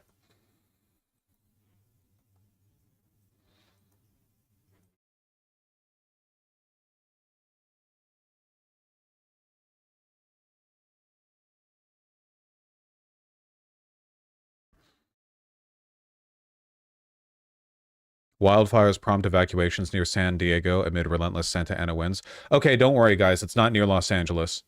It's near San Diego. That's fine.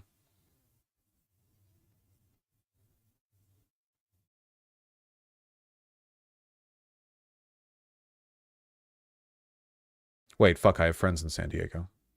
Shit, can't make that joke anymore. Well.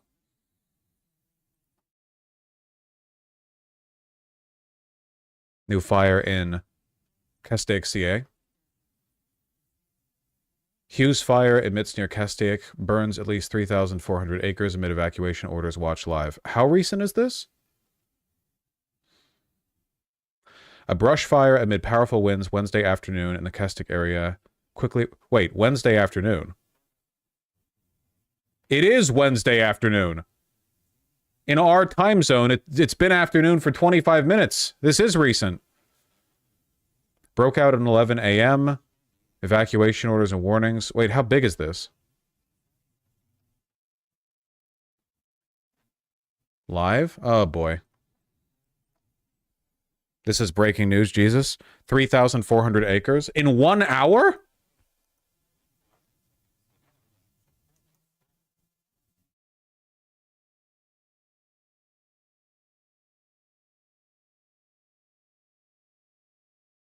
Kevin, we're going to check in with you in just a fire, yet another fire.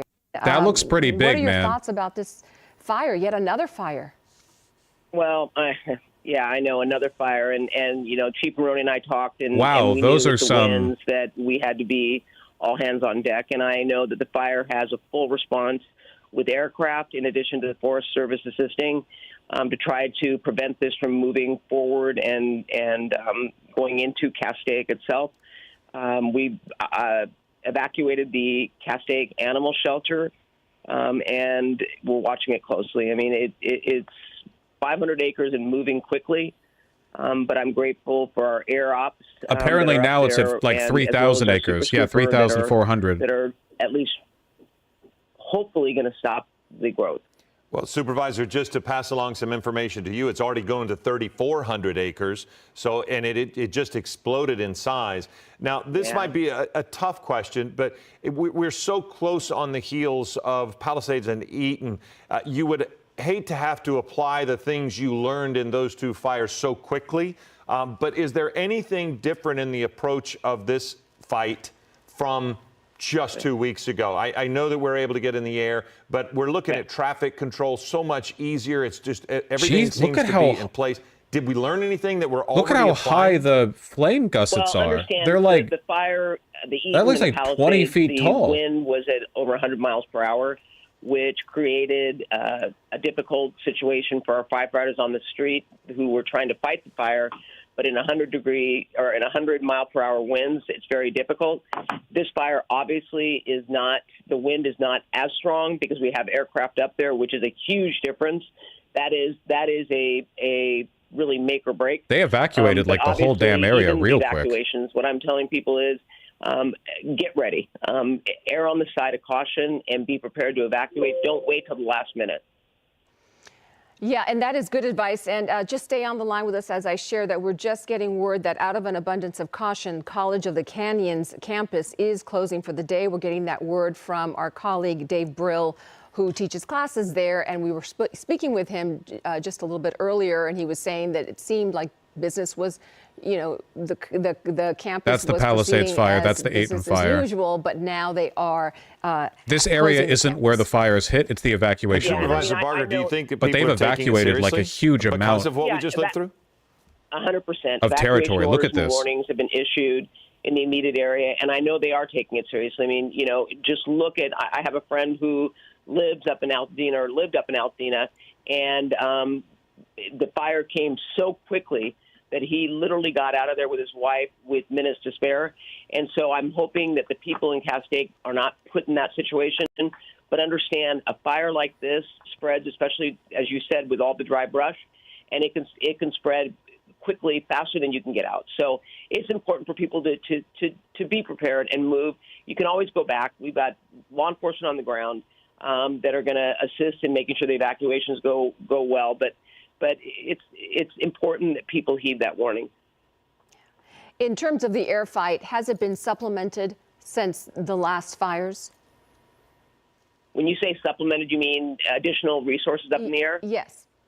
Yeah, I mean we've got the best of the best, and I say this not to brag, but in LA County, amongst our air ops, we've got the best of the best, and then we supplement that with the Forest Service, as well as the super scoopers that we contract from Quebec. So, I mean, I would argue that we've got the best arsenal in the air that anyone could ask for.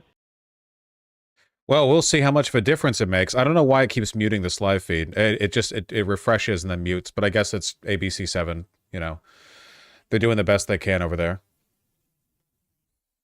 That's some dry shit over there? Yeah. Well, okay. I guess this exploded like an hour ago, so we'll keep up on that, you know? Like, we'll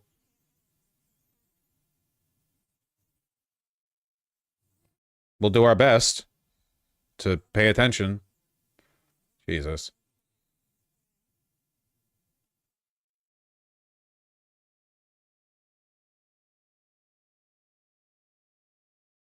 Okay.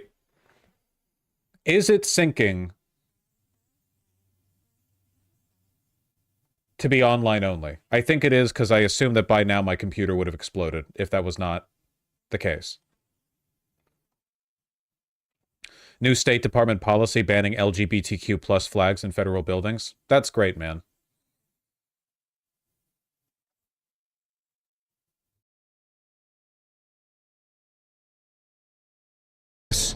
President Trump declared that it was... I don't care about you.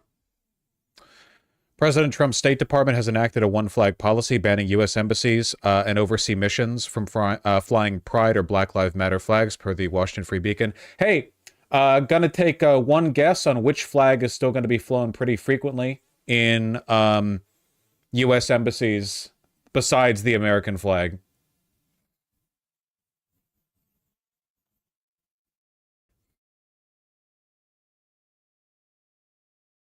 Yeah, I mean Israel.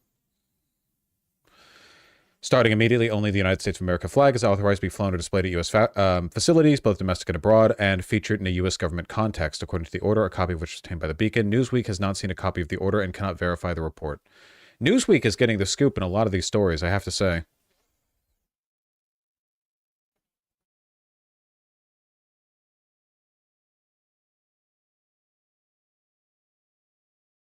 The order outlines that aside from the Stars and Stripes, the only flags which are permitted to fly are the prisoner of war / missing in action flags. Okay, that makes sense.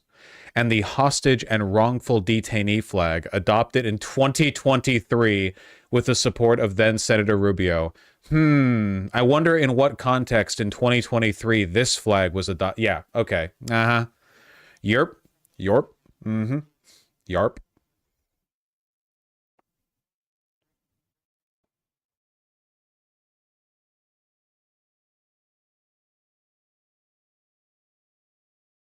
Very subtle, yeah.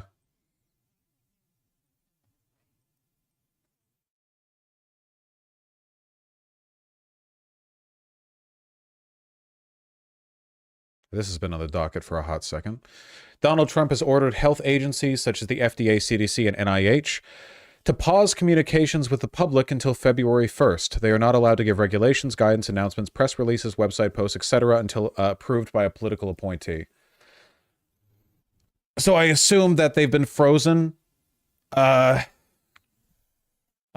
the new administration has the time to, like, I don't know, undo everything pro-vaccine. Why does he look so sad here? I don't know. This is an odd picture to choose.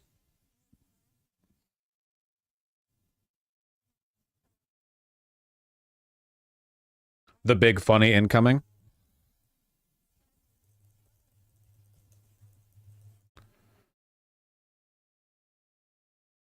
Okay, looks like it's legal for news agencies to talk about this one. That's good to know.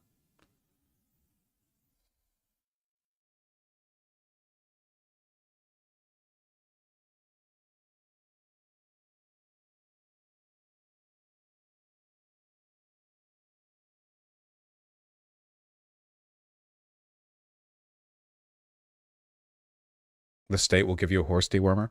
Yeah, you'll be able to buy ivermectin at every pharmacy. It will cost $100 and will cure all your ailments. Let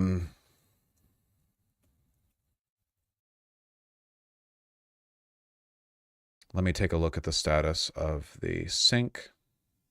Syncing 4.5. Oh, I caught it right as it finished. Okay, my computer hasn't exploded. So I have to take this as a positive.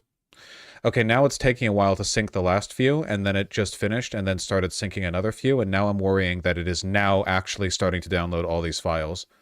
Let me make sure that's not happening. Please do not do that. Do not authorize this. Please stop. I beg of you.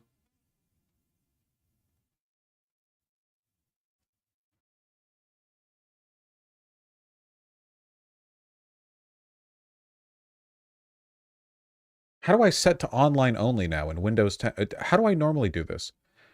I always forget every time I have to do this, and then I get back to doing it, and it's like, okay, press 2, copy as path, show more options. Share with Skype. Why is share with Skype on here twice? I don't even use Skype. I fucking hate Windows, man. Some days it really makes me wish that I was just using a Mac. I grew up with a Mac. It was so nice not having like bloatware. infesting every goddamn computer function.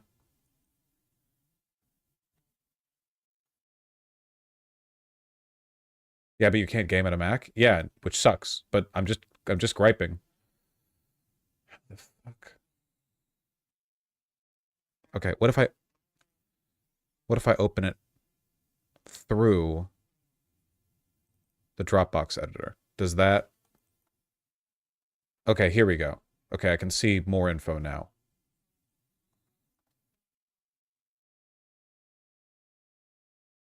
Show more options.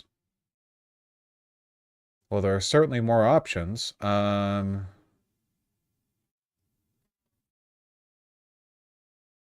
it's saying all of them are online only. I don't think that's true. Did it just upload the thing that I asked it to upload?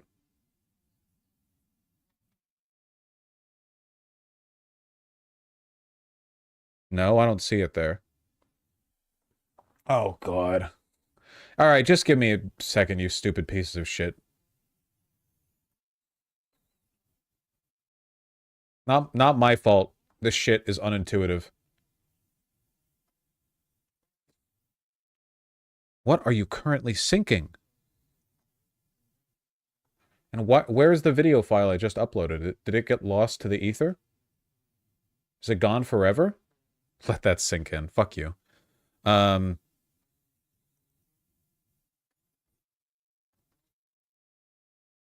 View sync. Your files are up to date. Okay, it's done syncing.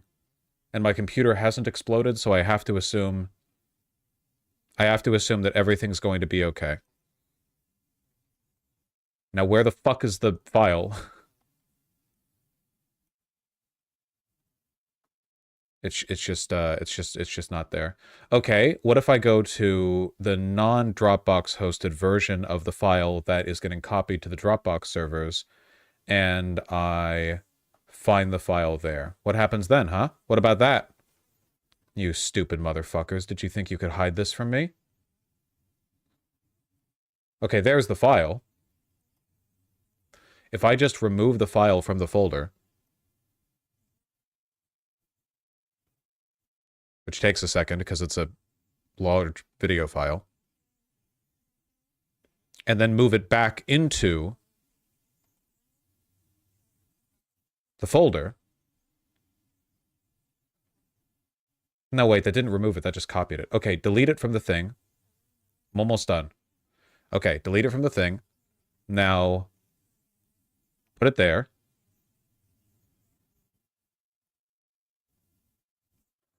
Sync the thing. I hit the wrong button. That's not the right thing. Can you upload the thing? I'm getting mad.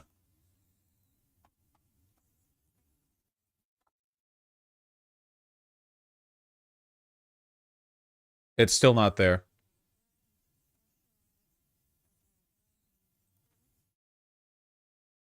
Show more options. Why do I have so many files named homophobic slurs? Come on, man.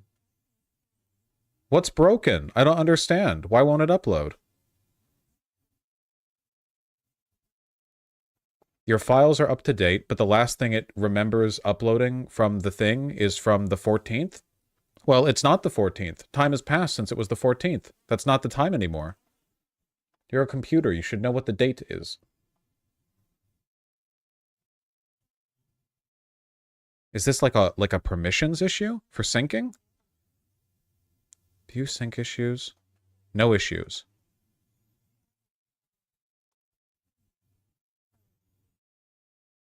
Preferences. Accounts.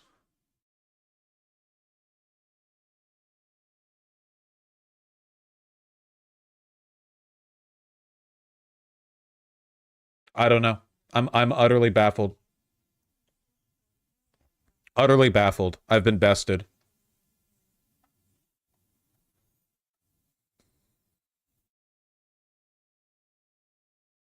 Sorry, Tempest. Let Ryan know that the video file will have to come after stream ends. Let that sink in.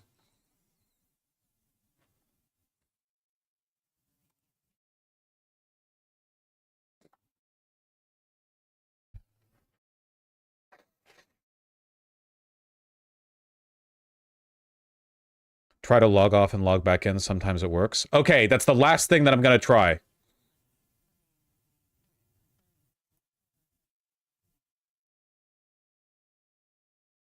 That's the last thing that I'm trying. Okay. Program files, 86. Dropbox. Client.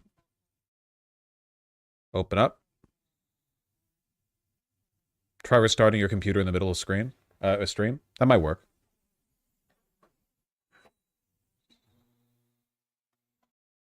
Reopening. Syncing. Oh, hold on. We're getting video files from the 20th. Uploaded, and the 21st. Okay, so if I now upload the file from the 22nd.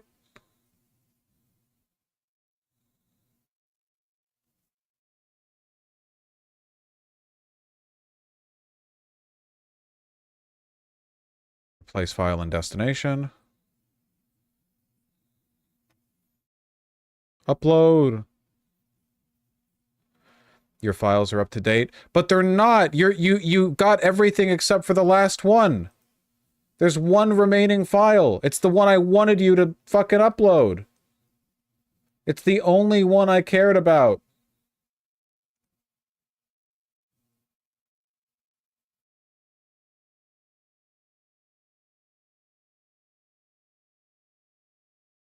Upload it again. Will you shut up, man?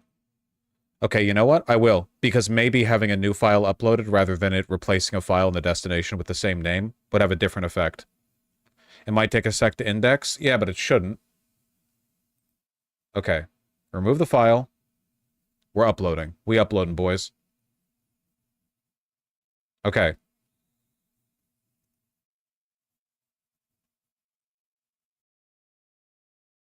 The file has been added anew.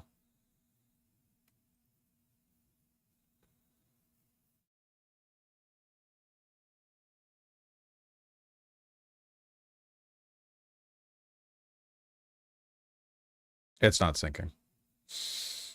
I'm so angry right now. I'm furious. Where's the capsule? Where's the capsule embedded in my molar? Get me out.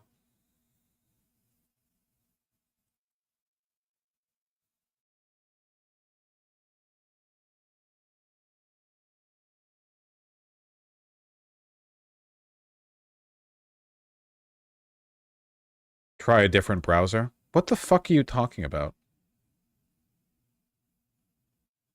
It has to be because it's like tied primarily to like a different instance of the folder. I don't know. I'll fix this later. Using Dropbox fell for it again. Yeah, probably. I wonder if it's because the folder that I'm copying it from is not being updated. Ryan just said he's going to screen record it. No! Don't make me admit defeat like that.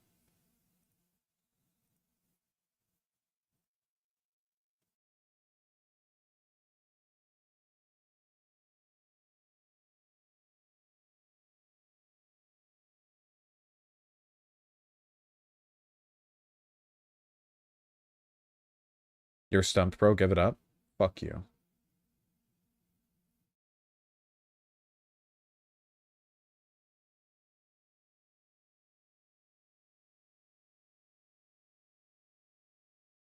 If you said program file. No, it's something else. It's something else. Trust me, it's something else. Web version direct upload. But that doesn't fix the underlying problem. The underlying problem doesn't get fixed if you do a direct upload in the web version. All that does, that's a cheap... Okay, what if I... Hold on. Wait, 1 second. You guys are about to see tech the likes of which you've never seen before. Okay? What if... Okay.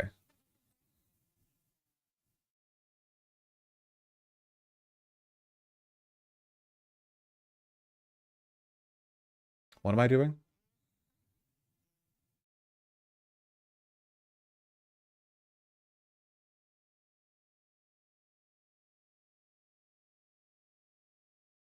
Editor Dropbox.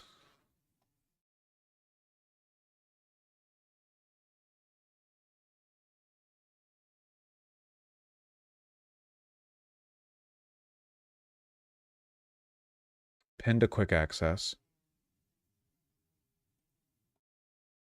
Okay. New tech unlocked. This is the final thing I'm trying, and I'm so serious when I say it this time, guys. Okay? This is the final super duper ultimate absolute final thing I'm trying, okay? Dropbox is kowtowed to the right. Probably. Okay. And then I upload it here. Oh, I see the sync button. Let that sink in. Let that sink in! All right, Tempest, let Ryan know. Or Brian, if you're watching. It's being uploaded. There we go.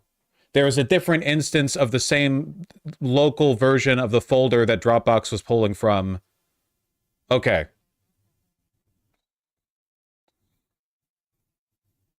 Let that sink in.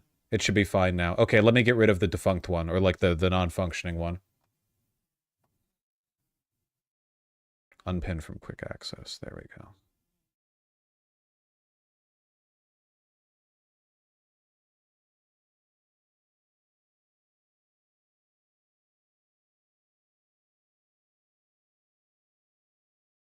I see it. Sick. Okay.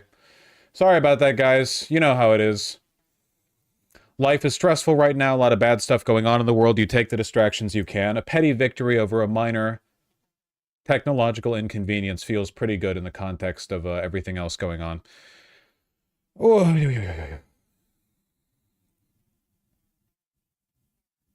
yeah, I might take up smoking again. Never been a better time. Don't. I'm kidding. Don't do that. Don't engage in vice. It won't make your life better. Let me just really quickly take a look at the live updates for today. Biden's letter to Trump revealed. I wish you and your family all the best. Thanks, Biden. We see a black screen. Oh, I'll fix that. 1 second. I closed out a bunch of shit.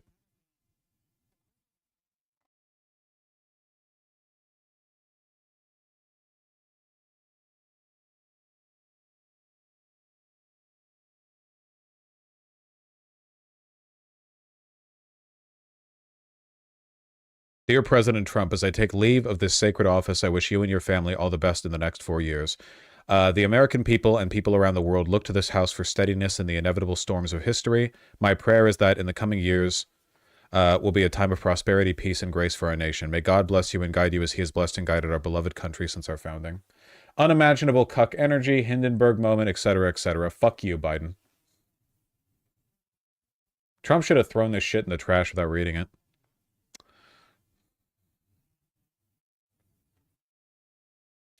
Lauren Boebert says, no plan in place for Jan 6 defendants to take guided tour of Capitol. I'm sure they'll get their chance eventually.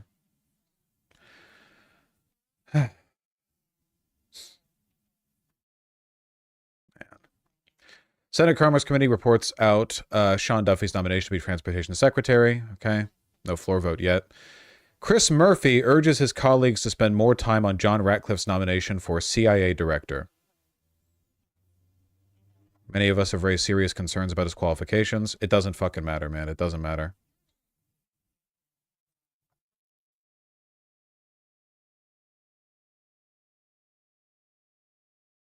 Thoughts on this? Don't just give me a link and say thoughts on this. You have to tell me what it is. I'm not just going to click random links.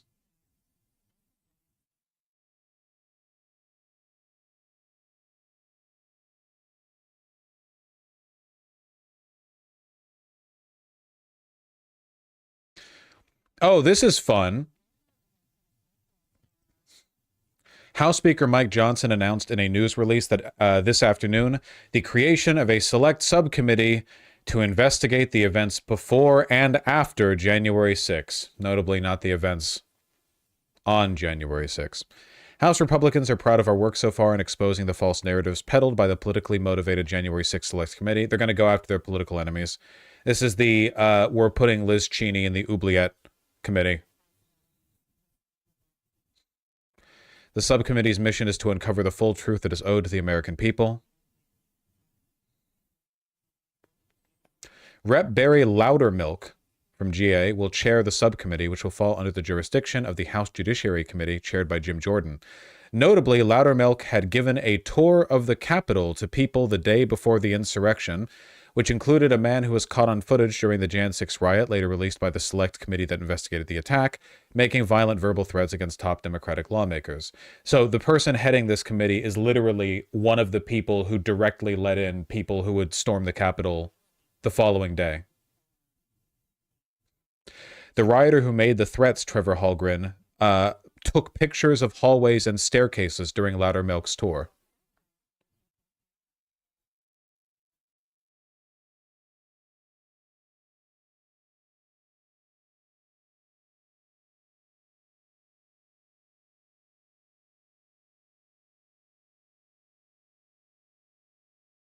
Oh, that's cool. Son of Jan 6 defendant says he can't imagine being safe. I saw this one. He turned his father into the FBI and is now fearing for his life because he thinks his father's going to kill him.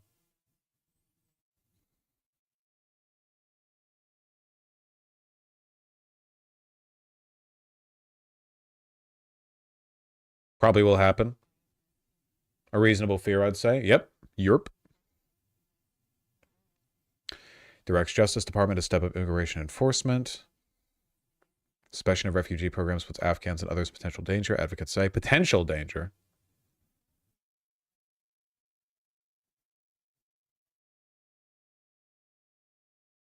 $1,000 more troops at the border. Russell Vought's confirmation hearing has ended. Ryan Wilson, who threw pipe at police on Jan 6, walks free.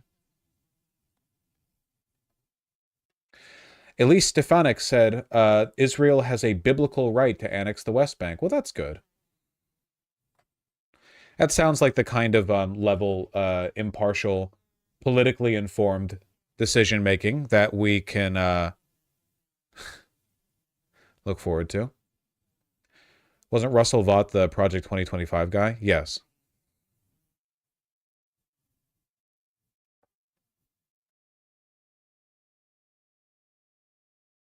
I'll probably have to later, Posadas John.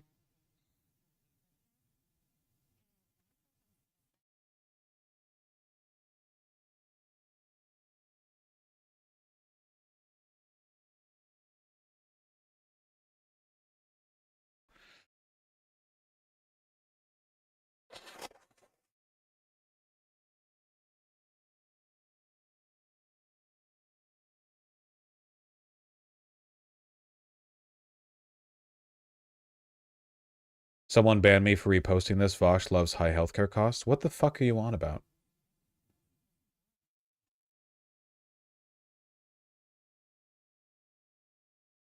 Anesthesiologists were engaging in widespread billing fraud. Blue Cross Blue Shield changed their policy to combat this fraud. Leftists parroted industry lobby. Oh, dude, we went over this. You're an op. We went over this, man. The policy that Blue Cross Blue Shield was putting in place did literally nothing to protect consumers from high costs, only themselves. Like, we literally went over this. This is PSYOP shit.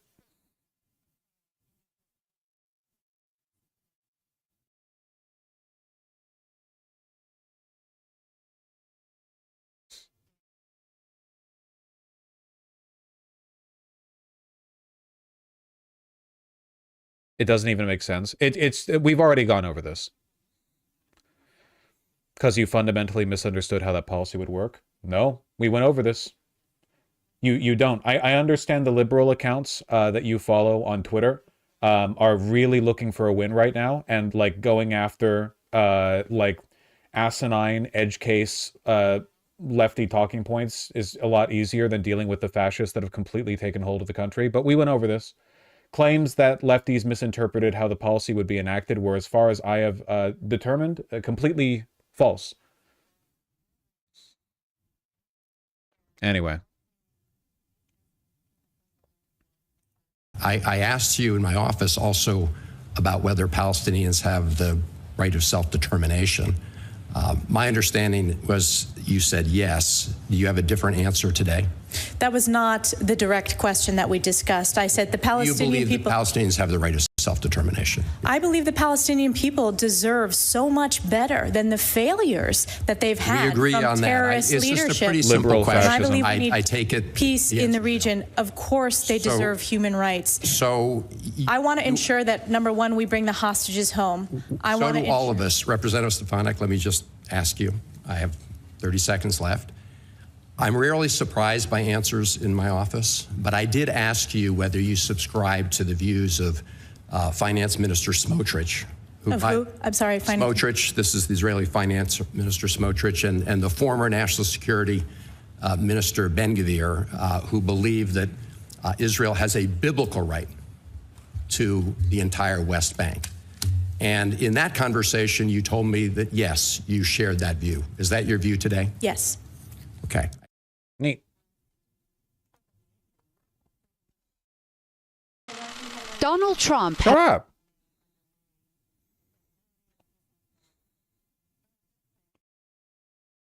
That was the thing.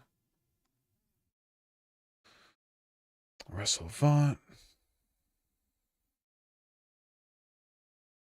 Bishop at inaugural prayer service defends comments of Trump. I've seen, there are so many people. I saw a GOP representative say this woman, who I think was born in Jersey, needs to be deported. It is crazy, man.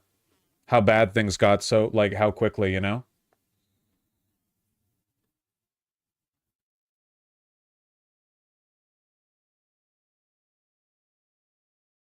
These people would hate Christ. They hate God.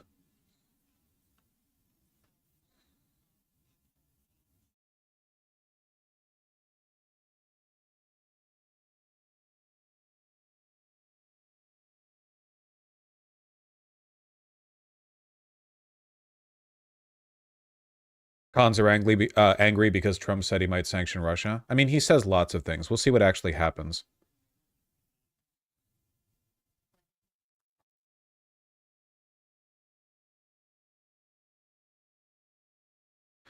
Anything going on with the deportations?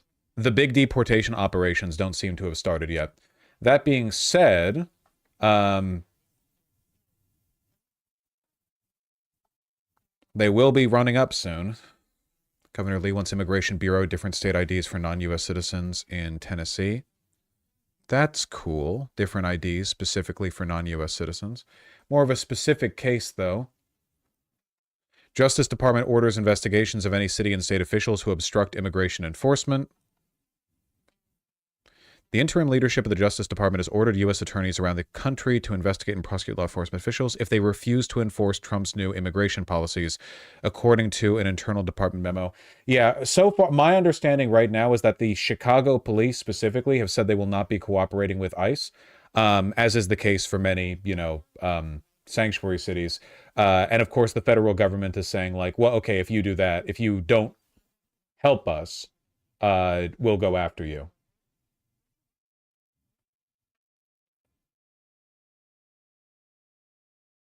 First ever base police department. Well, that's the case in sanctuary cities. You know, it's a municipal policy. I mean, we'll see. I don't know how much blue states are going to be able to resist the federal government on this one. It's, there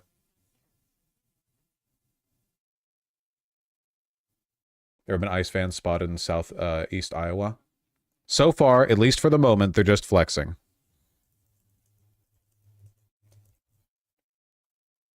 I think. We'll see.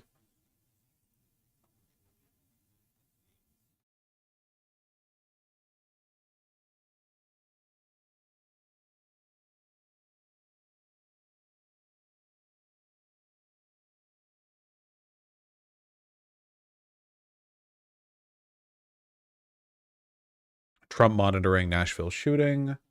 I'm sure he finds it very exciting.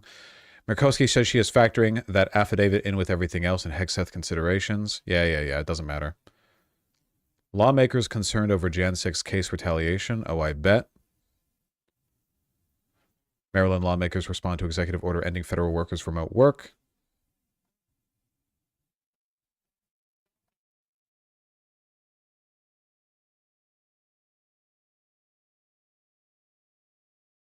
Here we go. This is what I was looking for. Wish I could get rid of this banner at the top. Kind of annoying.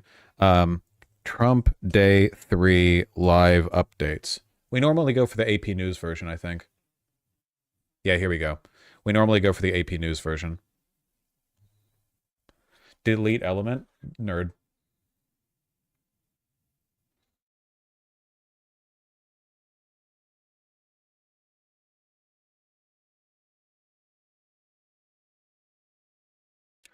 Netanyahu meeting Trump in a few weeks. Oh, I bet. Rundown of executive orders. Murkowski says she strongly denounces Trump's sweeping Jan 6 pardons. Doesn't matter. Judge says Trump's Jan 6 pardons will not change the truth of what happens. And which judge is this? U.S. District Judge Colleen Kolar-Kotelly. What a name. Who will be put, I assume, in the oubliette for what is being said here. Stephen Miller talks deportations and more at Senate GOP lunch.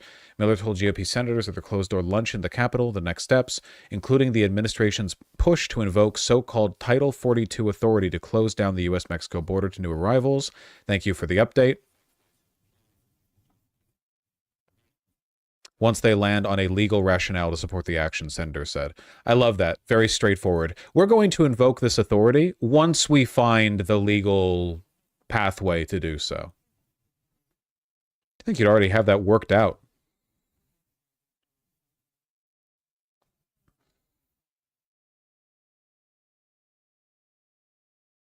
Trump's perceived enemies worried about losing pensions, getting audited, paying steep legal bills. Guys, pretty much your last chance to update your passports, you know? You're running out of time.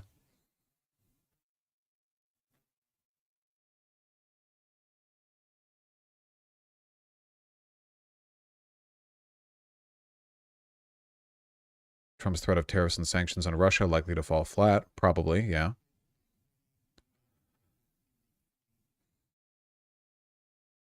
Leader of Defense Attorney Anti-Racism Task Force says DEI vital in criminal justice system. Doesn't matter. You're getting fired.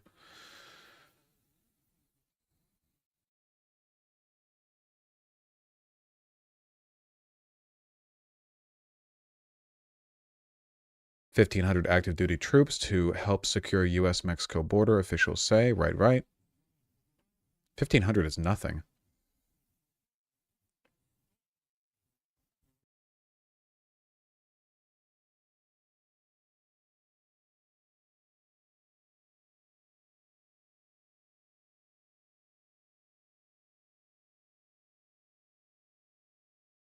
Okay, I think we're caught up. There's that conversation with Sean Hannity at 6 p.m. 6 p.m. Is that 6 p.m. ET or PT? It's ET, right? Probably wouldn't be 6 p.m. PT. Well, if that's the case, maybe we can see it when it comes out.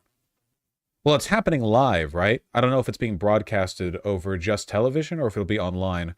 Maybe we will get to see it this stream. It's only 2 hours from now.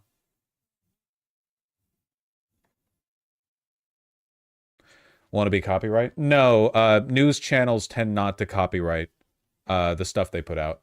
Sometimes you see that from like 60 Minutes or whatever, but for the most part, they don't do that.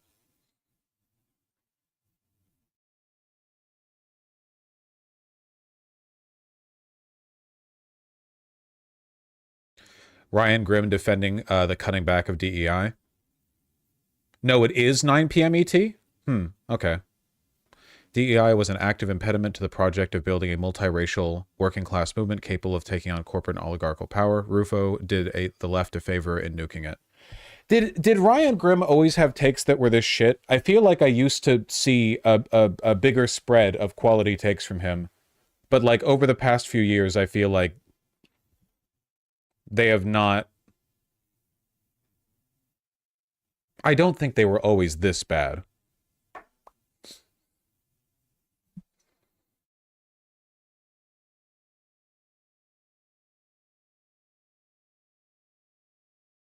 It's grim. Let that sink in.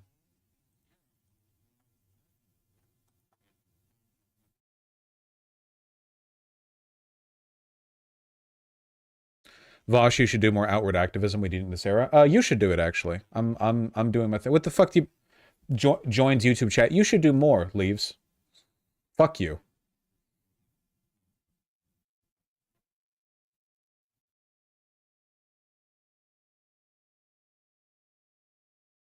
Running down the list of things that I have here on the tab before we go on and talk about accessibility. Fact sheet. President Donald J. Trump delivers emergency price relief for American families to defeat the cost of living crisis. Well, that's nice. So let's see. What actionable... We're finally talking about the eggs. What here is actionable? A presidential memorandum has been signed by Donald Trump to deliver emergency price relief for American families and defeat the cost of living crisis. Okay, how?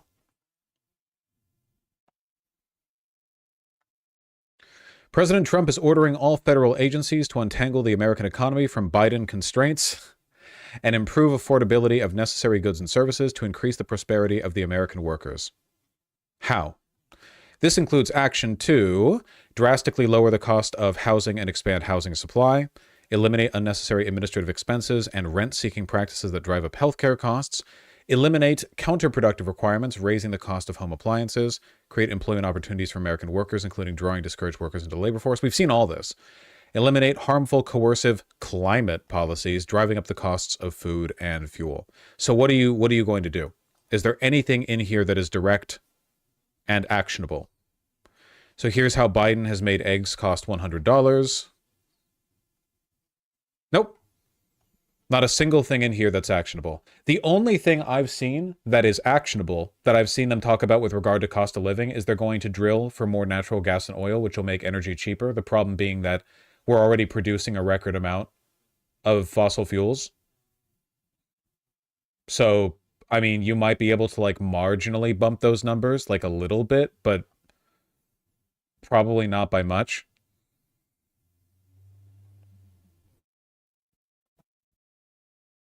The most I could see them doing to cut back on costs would be by deregulating the fuck out of some industries, so everyone's getting like salmonella burgers or whatever, or 1 ounce of rat shit in their cereal boxes. I don't know what they could really do to skim off the top here, because there's no real way to stop, like, to cut these prices without challenging the real reason why they've gone up, which is corporate greed. And he's not challenging corporate greed. So, you know, absent that, you might be able to, like, I don't know, lower the federal minimum wage, make it that much cheaper to produce stuff. I don't know. Sawdust and butter is going to be so back. Honestly, good. You know how bad butter is for you? Give me that low-cal butter, because 30% of it by mass is indigestible.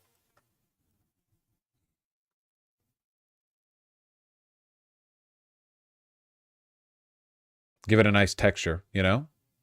Sawdust is great for cholesterol. True! The reason why so many Americans die of heart disease now is because we don't have as much sawdust. We're not getting that fiber. You know? We're not getting the fiber. We're not getting the lowered cholesterol from having less butter per butter pellet, you know? I'm telling you, man. We have to go back.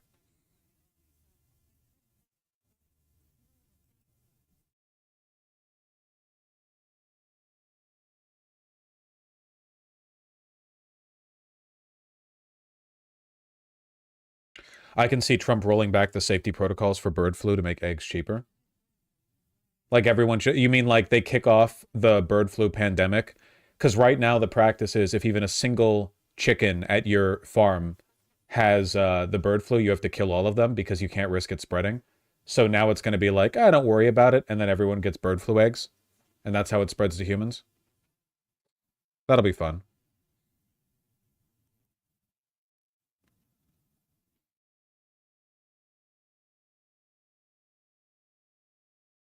U.S. oil firms unlikely to go drill, baby, drill under Trump, says Exxon executive.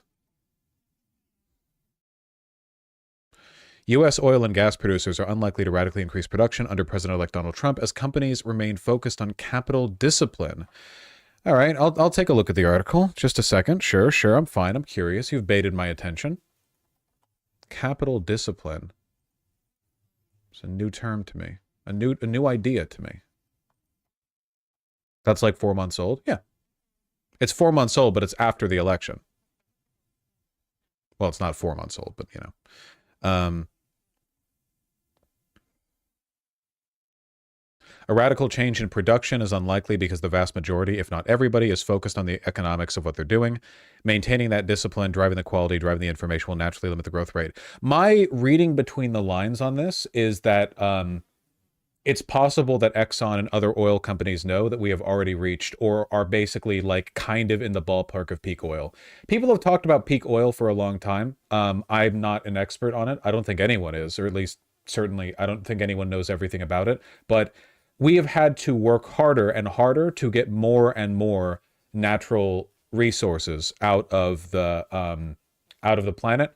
And eventually, like, and they know this better than anyone. Exxon knows this better than anyone, you know? They're aware that past a point, they would start losing money on building more oil rigs or like getting more aggressive with the harvesting of it, because past a point, like, you can frack and you can, you know, build offshore oil rigs as much as you want. Those are expensive. And eventually you're going to reach a point where like you're kind of plateauing on investment over production, you know? So basically the planet's milk dry. It's not that it's milk dry. It's just that it's like past a point, it's getting more and more difficult and you're getting marginal returns on the amount you're extracting. I don't think we're reaching that point yet because I don't think it's reflected in the behavior of companies like Exxon. But statements like this might kind of point to it, you know, that eventually, no matter how much you want to drill, baby, drill, there's only so much to get at, you know?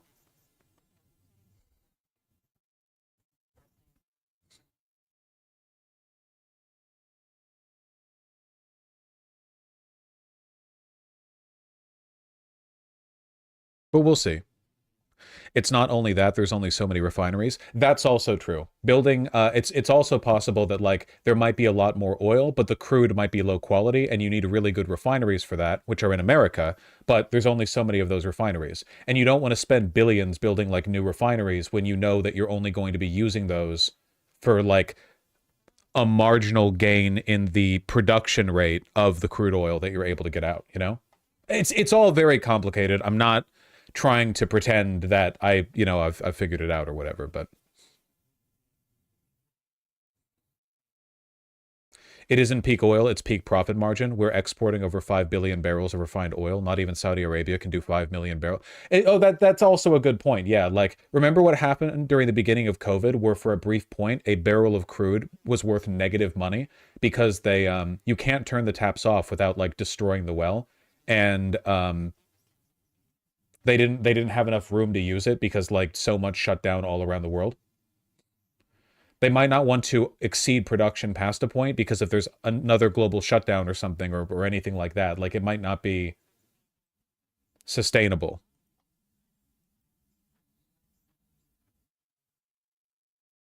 It's not like those oil corpos are stupid. They know it won't be able to go on forever. Oh yeah, for sure. They're very smart. They're just incredibly evil. Do you think they could disobey Trump wanting more drilling? Well, look, okay, Trump is powerful, but he knows who he answers to. I don't think that Trump could meaningfully force the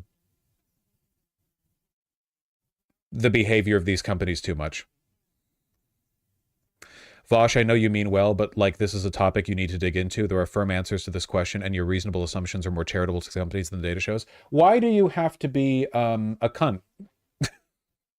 Is my question. Well, I'm not pretending to be an expert. Like, why can't you just say, hey, like, here's some info on it? Or, you know, hey, here's like an argument that you might want to, like, well, I don't get it. Why? I don't get it. What's the incentive? And why are you being vague about, hey, I know you mean well, but there's more info out there. Yeah, no shit. I know that. I don't get it. I don't understand.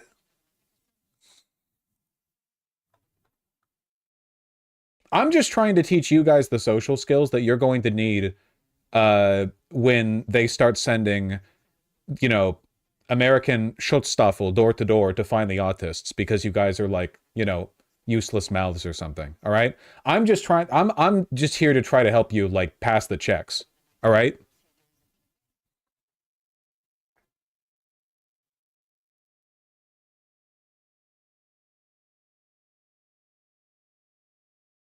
The Gestapo raided houses, not the SS. Yeah, you're right. Sorry. They probably both got in on it a little bit.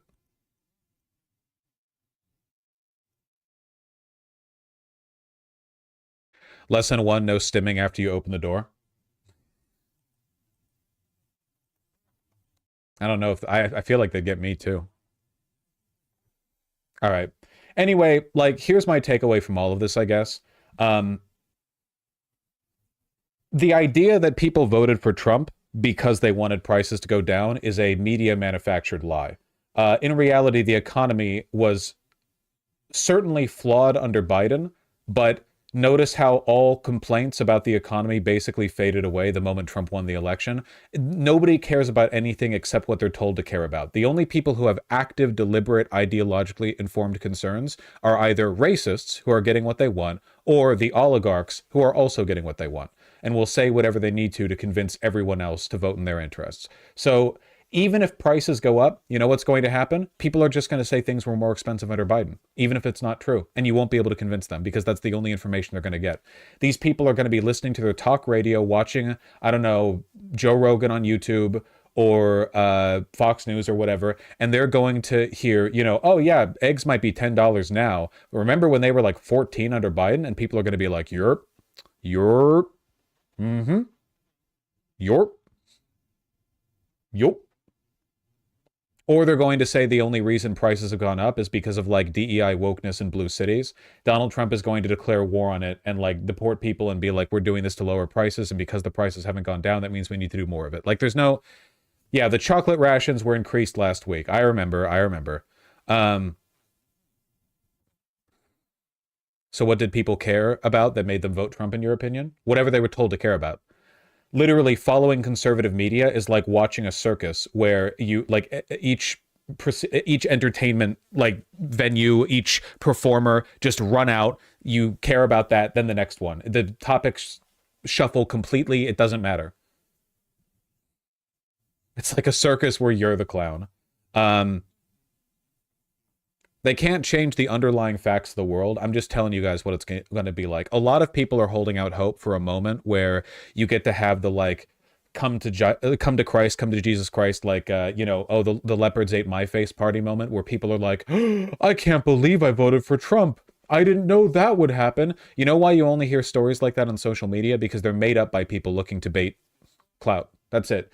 Whenever you see like all the posts from liberals on social media where they're like, you know, my neighbor the other day, I talked to her and she was dismayed because she had to go back into work tomorrow. And I was like, yep, Trump's forcing all federal employees to go back to work in person. She's like, but I'm taking care of my grandmother back at home. I can't do that. I didn't realize he'd do that. There's a reason the only time you hear stories like that, they're coming from people who are already like liberal shill accounts. It's not real.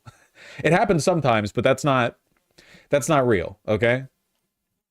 You need to learn to find satisfaction in the world from other sources, like than the hope that might happen, you know?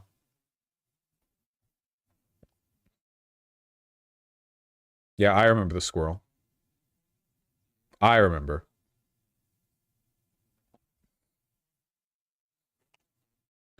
So can we take satisfaction from their suffering? Yes.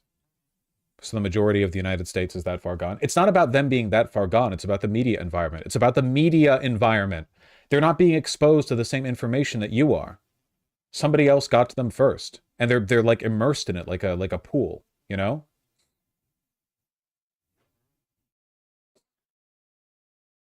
Like the propaganda makes them stupid, but it's not because they're stupid that they fell for it. They were just exposed to it relentlessly, nonstop. A multi-billion-dollar propaganda campaign, sustained by the entire mainstream media.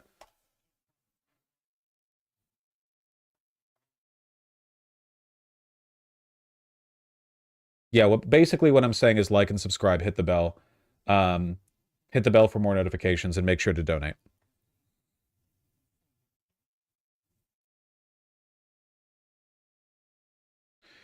So what hope do we have? If you ask me that again, I'm banning you.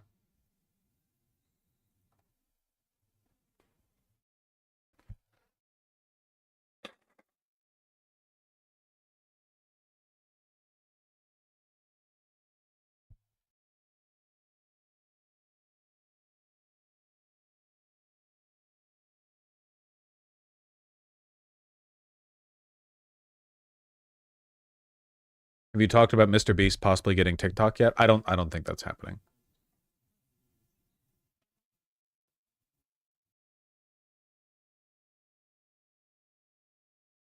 not even American, but this is making me depressed. Everyone is American.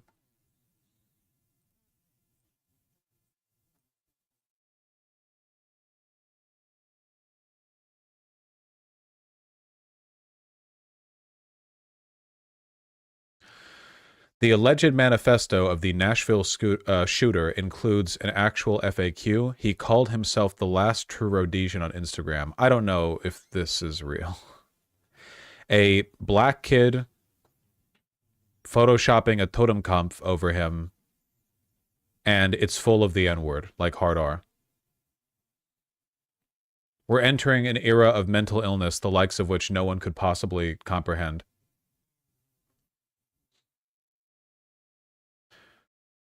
N-word cell manifesto. Why did you do this? For your enjoyment. Wrong your. This is my gift to you after years of Fed posting, wasting years griefing, yelling N-word at the top of my lungs in voice calls to F-slur streamers. Oh, that's me. Were/are you a Nazi? No, actual Nazis have been dead for 80 years. That's almost a century. Anyone in the modern world claiming to be a Nazi is a LARPer. But they do have my sympathies. And then there's a picture of a trans chudjack shooting a Nazi soy jack in the head with a pistol, which is the reason why I'm not showing this on screen. Average ban appeal. Are you a victim of bullying? Personally, in my life, I can't remember a single instance of being bullied, at least not unconventionally since. I can't tell if this person is, well, this person's mentally ill, obviously, deeply mentally ill. This is like very subnormal literacy. Was this written by AI? No, AI would have much better spelling and punctuation than this.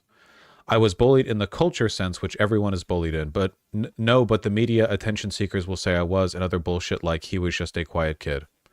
Thoughts on school life. School is a daycare. It's just impossible for you to actually think. You say things because other people have said it before and then go repeat ad nauseum somewhere else. This fucking people haven't had original thought in their lives. Everyone at my school is a N-word beginning with a W, N-word, F-slur, S-slur, sand N-word, P-slur, G-slur, and the worst, I even seen K-slurred, S-slurred Jews. They all just say the same buzzwords from pig talk. To tag yourself. Was there any... I'm not showing this shit on screen.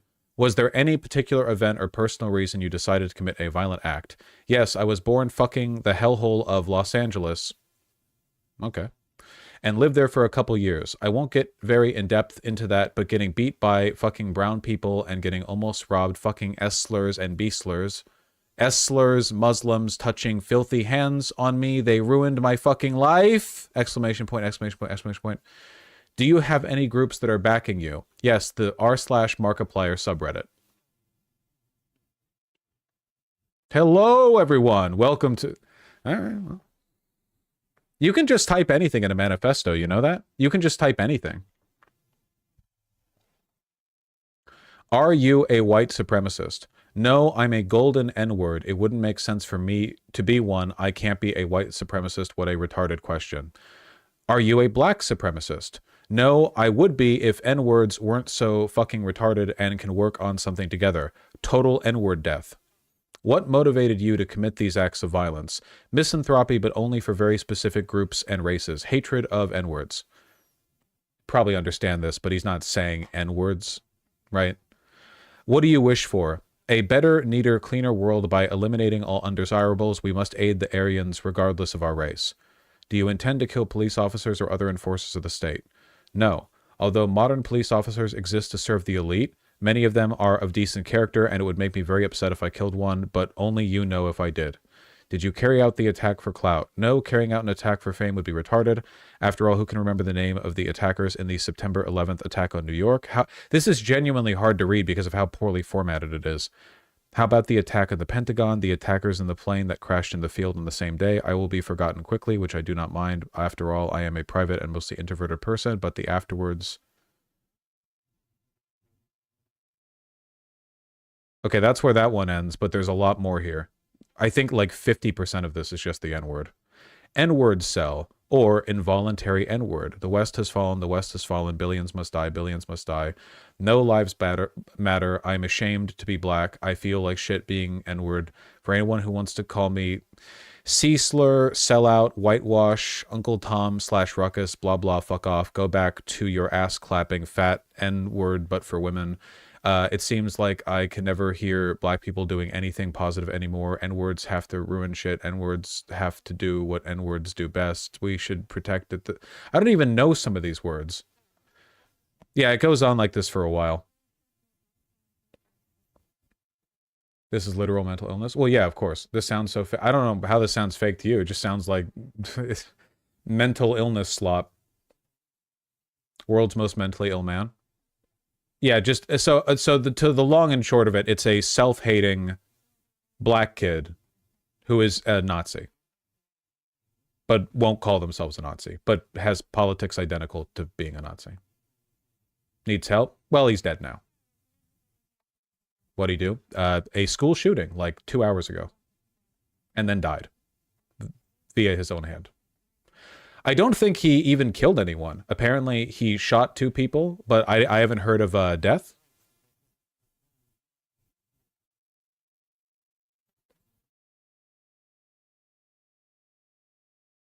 Okay, he said death to Israel, but he also said death to Palestine. So it's actually just a radical centrist. 2 including shooter dead. Oh, that wasn't in the last report that I saw when we were looking at the article. That's unfortunate. Teen fatally shoots a female student and himself at Antioch High School in Nashville. Unfortunate. Wasn't it an incel thing? We are looking at incel mental illness, yeah. I've been saying this for a while. I genuinely think shit like this is going to be getting a lot worse, not just in the context of like shootings, but a lot of the random stochastic violence is going to be carried out by people who are so mentally ill, men who are so mentally ill, to be fair, that their politics are like it's not even going to be like people with a specific grievance or people with like a specific oh, I was bullied or whatever. It's going to be like genuine, like incomprehensibly insane monsters, like people who are so removed from reality, just like that femcel too. Yeah, it's going to be more and more like that. No ideology, just no. There's plenty of ideology here. This is directly like 4chan incel right-wing nonsense. Politically, this is like a 1-to-1. It's not at all ambiguous there. It's just also insane mental illness.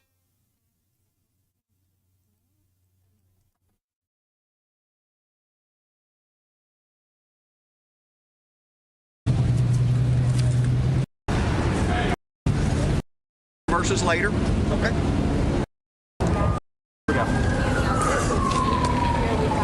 All right, everyone, I'm Don Aaron with the Nashville Police Department. I'm going to give you a brief overview of what's taken place. There will be a subsequent news conference at the same spot very soon with Chief John Drake and others. At 11:11 this morning, the emergency any metal detectors in the... Doesn't seem like there's anything to go over here, to be honest.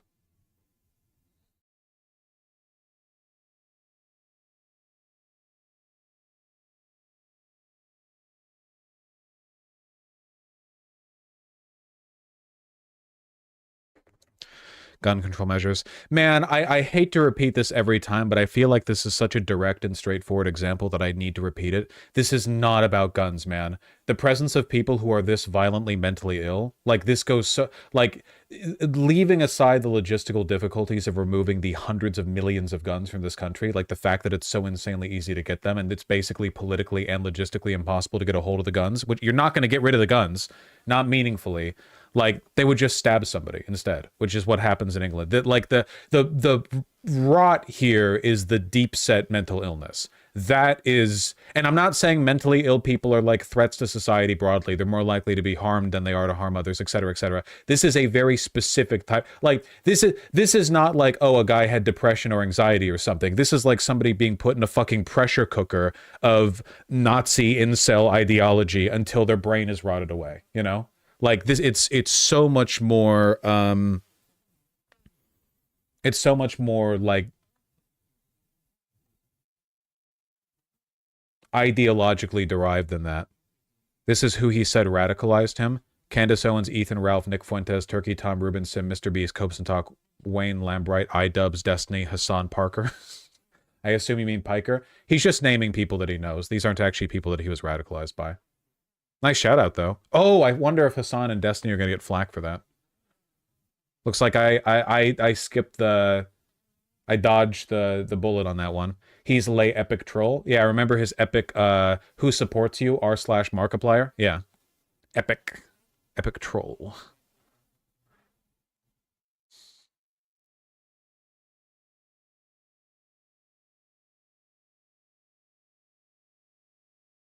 Epic. Anyway, I feel like I feel like the fact that this is always brought back to guns is really the service of the right wing, because then the right wing gets to pretend that the fight that's being fought here is over like their principled defense of the Second Amendment, when the real thing the right wing should be defending is why the fuck are all these shooters aligned with you? Like, why every single fucking time are they your guys? There's some like insane far right lunatic like that's what I think the media should be asking the questions on, because that's the thing that would make them sweat a little bit more. But you know, fucking whatever. Really sad. Why is it always your guys, Markiplier? You can't keep doing this, Markiplier. Too many people's brains fried by the Five Nights at Freddy's 2020 challenge, you know? I warned him. You think anyone made to watch that many Iron Lung videos wouldn't go insane?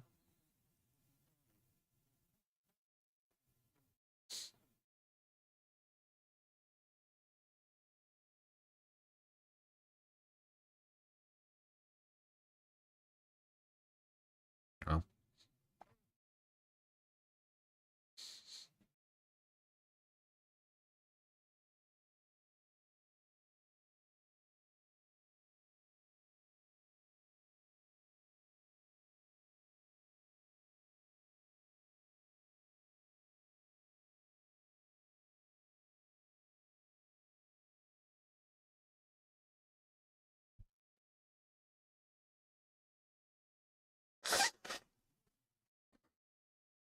Can we talk about gangbangs again? Yeah, see, now you're all longing for the simple days at the beginning of the stream where we were just talking about the logistics of 1,000 dudes banging one woman in one day. Now you're like, can we go back to that? It was so much nicer then. I warned you. Did I miss the fashion segment? Amazingly, there hasn't been one today yet.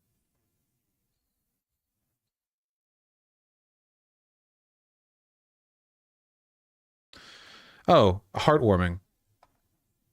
Jan 6 rioter Guy Refit, who was released from prison after being pardoned by Trump, had one message for his son. I love you, Jackson. This is the guy who was turned into the FBI by his son. And the son said he's paranoid and bought a gun for his own safety. So don't worry, guys. It's all going to be fine.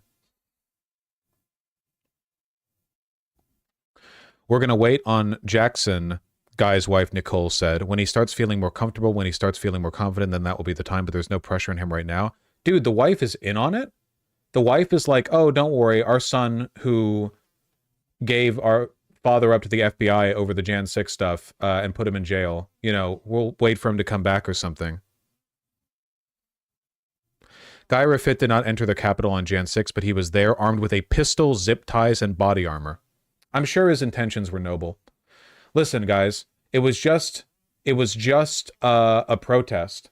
And I think that the violence was from outside agitators. But also, I'll pardon the people who brought weapons to the Capitol.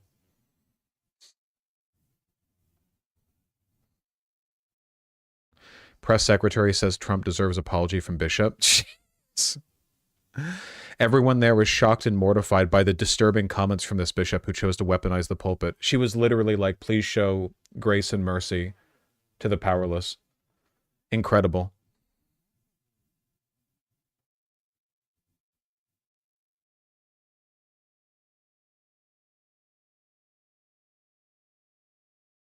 Is the press secretary making statements now?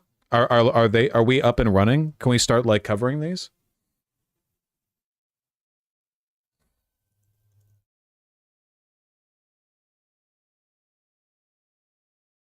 It usually takes a little while before the press corps and the press secretary start like gunning up for the daily briefings when they actually give them, you know? Was this just like an offhand statement, or was this like in a full press briefing? I assumed it would be a little bit more time.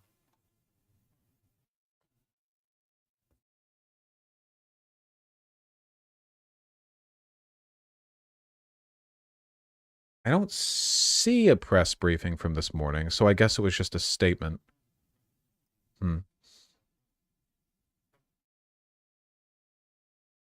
I saw her on an interview last night on CNN. Is that so?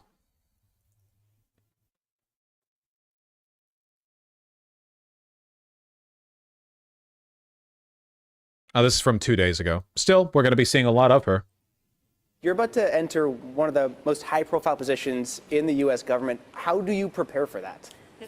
Well, it's incredibly humbling, and it's an honor that President Trump has chosen me to speak on his behalf and on behalf of the United States government, as you said. I've been working for President Trump for quite some time now, and he's a great boss. And I feel very excited about this opportunity because he has an overwhelming mandate from the American people to implement the policies he campaigned on. There's overwhelming support for his common sense solutions to secure the border and bring down the cost of living. And so I look forward to messaging his policies to Americans at home who are very eager for these changes to come. Now, Caroline, you were in the first White House for President Trump. What are you expecting to be different this time? Well, certainly there feels to be a different energy here in Washington, D.C. The whole world is on President Trump's side. It really feels that way. And you see people from Silicon Valley, big tech, Wall Street to Main Street coming out in support of President Trump. I was at Everyone supports President Trump, lists all of the most like wealthy centers of oligarchy in the country. It's got everyone out here. We got the fossil fuel industry. We've got Wall Street. We've got Main Street. We got the Silicon Valley. Everyone's out here. President Trump's golf club last night, and Jeff Bezos President Trump's there. golf club. So all these oligarchs. Shift, and I think all Americans are realizing it's time to get behind President Trump. We have a lot of work to do as a country, and he's the man to do it at this moment in time. And we saw during the campaign, the Trump campaign really used like non-traditional media, a lot of local news. Is that going to play into how the press room runs in this new White House? We appreciate local news. That's why I'm doing this interview with you today. And so certainly we have been looking at ways that we can incorporate Is this not on CNN? Local news, non-traditional voices, podcasters, this isn't the social CNN interview. This is Washington. And so okay. we'll be taking a hard look at that and more announcements to come. Okay. And then, obviously, you're from the Granite State. We know you from your time up there. How did New Hampshire primaries, St. A's, how did the New Hampshire background influence kind of, your experience here in getting to become the White House press secretary? I wouldn't be standing before you if I hadn't grown up in the great state of New Hampshire. In going to St. Anselm College exposed me to this crazy world of news, media, and politics, and I'm forever grateful for the opportunities that the Hilltop gave to me in my life that have now led to this incredible opportunity. New Hampshire is so special. This is just fluff, I'm afraid. This is just fluff. Update on the California lithium battery plant fire near Salad Bowl of America. Residents have nosebleeds, lung burning, headache, rash, metallic mouth taste. I haven't even covered this. Health official, they're not testing things. I think the fire's out now. Fire out at Moss Landing battery plant. Heat pockets persist. EPA concludes air monitoring. Well, that's nice. Lithium battery plant caught fire, which is cool.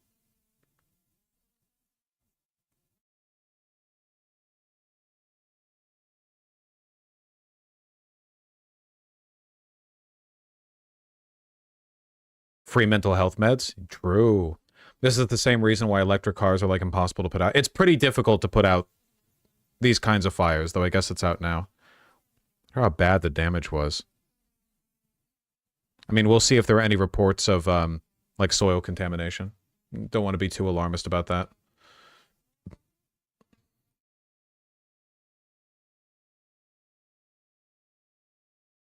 Why are these factories not completely fireproof like a bunker? Well, the fire comes from inside the factory.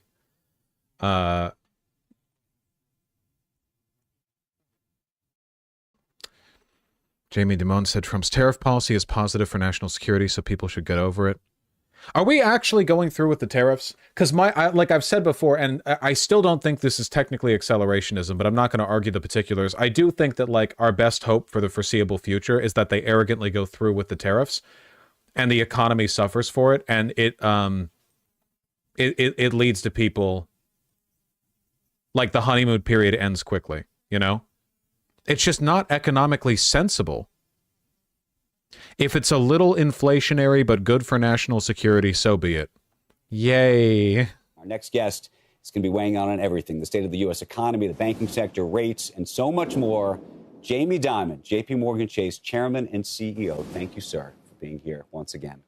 Andrew, thrilled to be here. Though Becky, I miss you. And Joe, I'm sure you're watching. And I lost my wingman, so I'm not going to do a walk-off, but I was thinking of... There's a non-zero chance of tariffs. Trump would then be positioned to grant exceptions to tariffs in exchange for favors.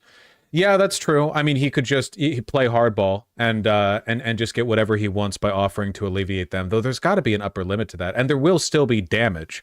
It only takes a slight disruption in the supply chain to cause like massive harm with regards to like the stability of a lot of these businesses, you know? Mass layoffs, places having to close. About it. Oh, well, okay, so here, you know what, though? I'm going to start with this, though, because last year you were here, and your words went around the world because you told our audience you have to respect the Trump voter. You said that Trump got it right on a lot of things, including immigration. Or partially right, and some other things. And I'm curious what I mean, you watched the reaction in real time. And you got calls and emails and all sorts of things that didn't just happen the day of, but I think happened for months afterwards. What that was like for you, and also what you think now. Well, first of all, welcome everybody. Thrilled to be here. You know, of course, you never have an opinion, as you guys know. It comes up everywhere, and a lot of what people are responding to isn't what you said or thought, it's just what snippets they heard or something like that. So I'm used to that. I was really just trying to make the point of respect a voter. The problem with putting a voter in a box is a voter may be voting for someone for completely different reasons than you think or I think or something like that. Okay, get to the damn tariffs part, okay? Why they may have grievances or angers, and I was trying to put that. And when people automatically, get angry. Our economy. And there's, by the way, I think a lot of optimism by U.S. CEOs, but you said you were cautiously pessimistic. Why? I was probably, I don't know where I said it, I was probably making a little bit of a joke, but I do have a little more caution around a bunch of subjects, okay? And while America's an unbelievable place. The growth is unbelievable. Pro-business growth is great. Getting rid of, I hate the word regulation. It sounds like we're trying to get away with something. But the bureaucracy, the whole American public knows the bureaucracy. It is extraordinary, and it's been allowed to blossom like a cancer all throughout our country, and it damages everybody quite a bit. And so, but what I'm a little cautious about is the deficit spending, and it's a global issue. It's not just an American issue. And the related, will inflation go away? I'm not so sure. And what if rates go up, credit spreads go up? Asset prices are already quite elevated. So that's kind of one issue. But the really important one is geopolitics. It's Ukraine, Iran, Russia, North Korea, and the related role of China in that. And that just got me very concerned how it's going to affect our world for the next 100 years, whether or not these things get resolved in the next couple of next year or months or whatever. Where do tariffs fit in? He does look like a little like Harrison Ford. Everybody's talking about. Trump talked about tariffs just yesterday. Mary Erdos, your colleague, was on stage talking about how your firm has created a quote-unquote war room that's looking at each of these executive orders as they come in, trying to assess what they mean for the bank and I imagine for your clients. So we always, the war room may be a bad word, but this is a real-time, full thing, analyzing for clients, for communities, for a bank. We get a million questions, stuff like that. Look, I look at tariffs, they are an economic tool. That's it.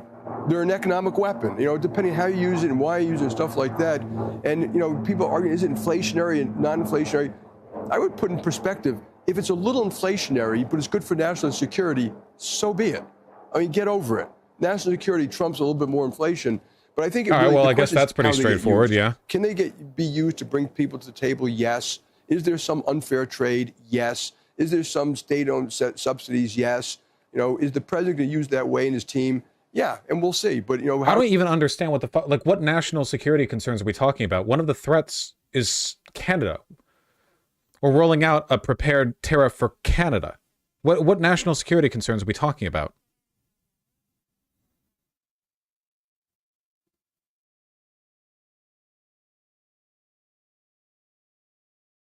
Planning on Monday to impose levies on Mexico and Canada, expand the scope to China and the European Union.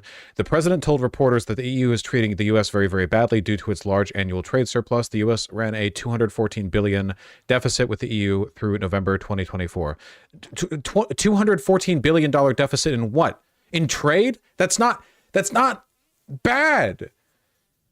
It's a sign of wealth. That makes sense. It's like England imports more from India in 1912 than it exports. That doesn't mean India's wealthier than England. It means that England has the wealth to take stuff from India. The fact that we import more than we export is reflective of our massive wealth per capita. For every person we have in this country consuming things, we have way, way, way, way, way more money than a lot of other countries. It's to our benefit. We don't want to match this. The European Union is collectively about as powerful as America is economically, but it has like 3 times as many people, 4 times as many people.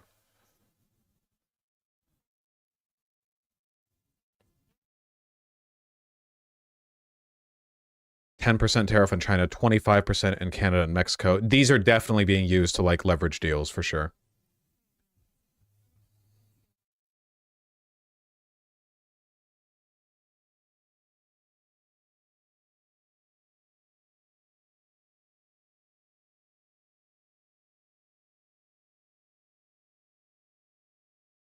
That's crazy.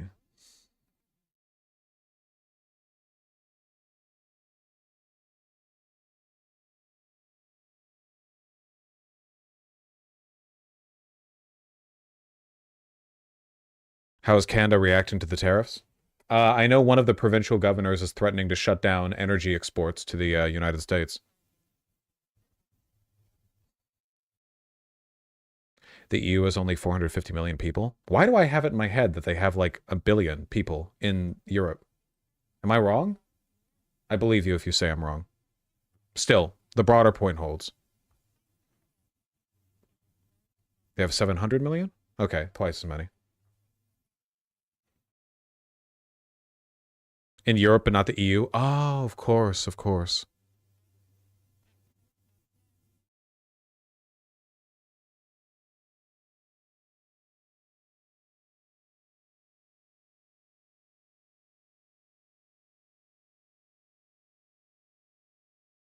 There is some debate among economists as to whether tariffs alone will cause a one-time increase in prices or if consumers will grow accustomed to expecting higher prices in the future as a result of tariffs, leading to potentially higher inflation. Well, that'd be great. I'll turn it like Turkey.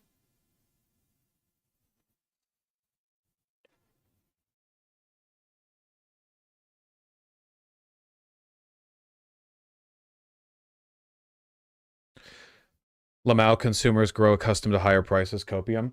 Hey, they will if the media tells them to be. Literally, they will. The only reason Trump supporters thought they cared about inflation is because the media told them to. I brought this up before. I said people don't give a fuck about inflation, and I have always been right. They just don't. They care about what the media tells them to care about. That's it. And it's always been that way for everyone. It's just a matter of your information environment. If people are told to care about inflation, they'll freak out about it even when it's like 6%. And if they're told not to, they won't care even if it goes up 20%.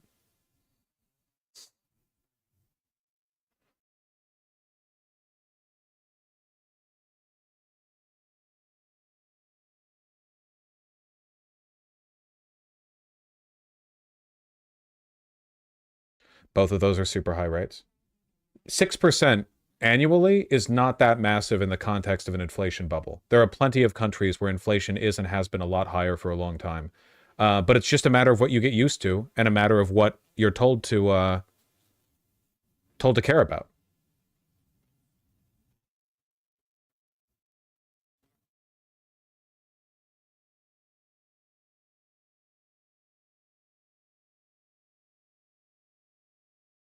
I'm convinced I'm a convinced economists don't know anything about the economy. No, trust me, okay? Economists have been screaming their heads off for a long time now about everything that's going on. It's just that the only economists that get platformed by media are the ones that are in the pockets of billionaires.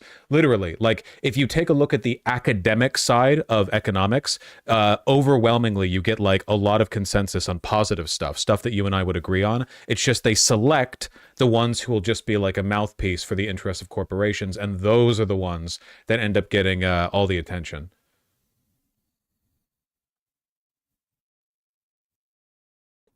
A little grim.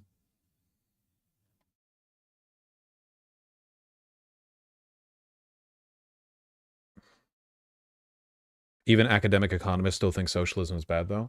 Yeah, because they're economists, like, in the current system, you know? That's like a paradigm shift outside that which they're educated on. But they still wouldn't defend something like fucking tariffs. I knew an economist from Harvard. He was absolutely the worst, full trickle-down guy. Well, yeah, of course. Any economist educated at Harvard is being pre-groomed to be a stooge of the businesses. Like, yeah. That's not... nobody goes to Harvard for economics to learn about economics, okay? They get in to be a consultant.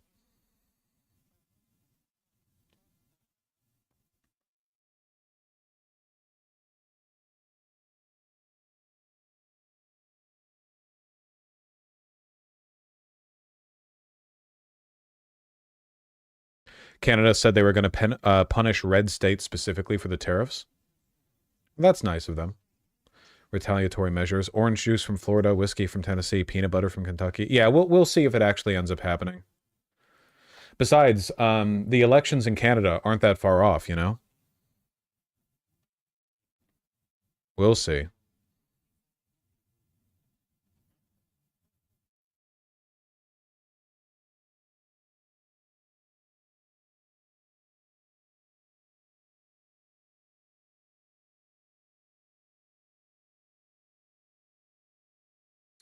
You know, in 1930, when President Hoover did the Smoot-Hawley tariffs, over 1,000 economists from around the globe signed a letter begging him not to do it, saying it would cause great economic suffering.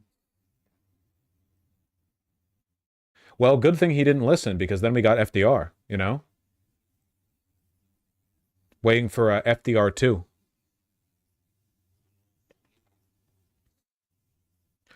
I wonder how tariffs would affect the Canadian election. Genuinely, it is my hope that the overt fascistic Nazi bullshit in the United States makes all of the associated movements around the world less popular, you know? Like, Donald Trump constantly antagonizing our allies, being belligerent and stupid. Everyone from around the world is, like, pointing and laughing at how poorly things are going over here. Maybe it makes people like Pierre a little less because he's basically Canadian MAGA. Maybe it pulls people a little bit from the AFD because they're like, wait, hold on a second, you know? Elon Musk, that guy who was fucking Sieg Heiling during the presidential inauguration, that guy likes the AFD. I don't know if it'll be enough to meaningfully sway the numbers, but my hope is that over time it pushes them a little tiny bit.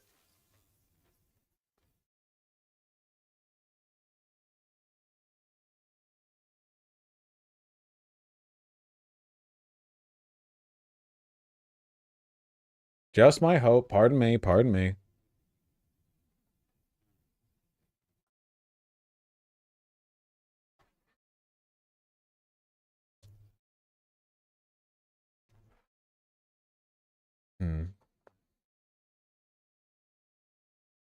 You've probably already seen this, so I feel like my coverage might be a little bit out of date.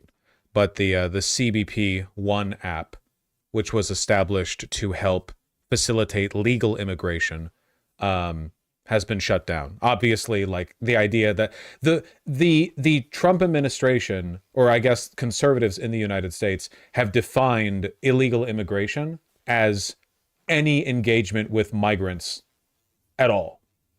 So obviously this would also be something they would call illegal immigration. Like they literally did that with the Haitian migrants in Springfield.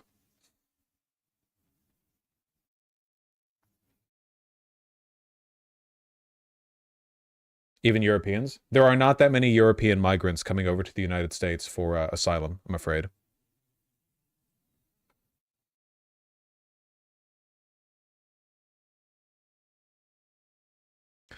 Some 280,000 people were logging into the app daily. Jesus.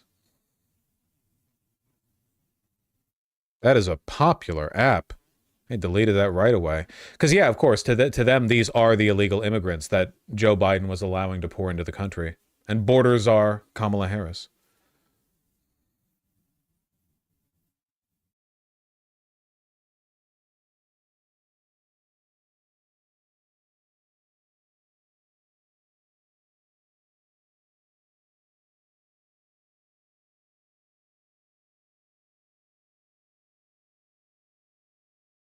How do you get asylum claim with the stay in Mexico policy? You don't, I don't think. They don't want any migrants. The only people they want coming into the country from foreign countries are either people who go through like the regular immigration process or H-1B visas because it's easy to exploit them economically. That's it.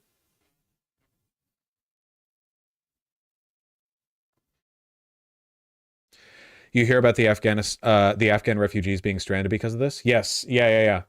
A bunch of the people who helped us during our occupation of Afghanistan also just getting booted, which is crazy.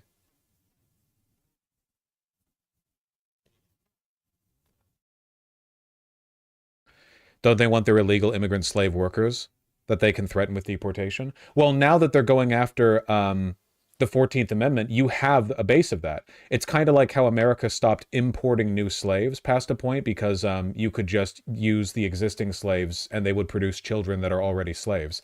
Now that they're trying to make it so that having a child in America doesn't guarantee that they're a citizen, even if you're in America. Like if you're an undocumented immigrant, you have a kid in America, they're also undocumented. You now have a permanent slave class. That's kind of the whole point.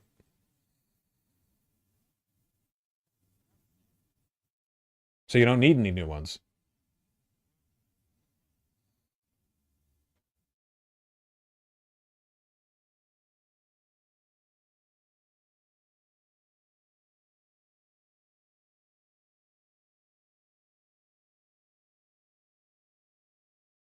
So when a baby is born here, are you just going to have to fill out some extra paperwork to make them a citizen? The way they want to do it is that you need to have at least one citizen parent in order for your kid to be a citizen. If you are both undocumented, you cannot make your kid a citizen, even if they're born here in America.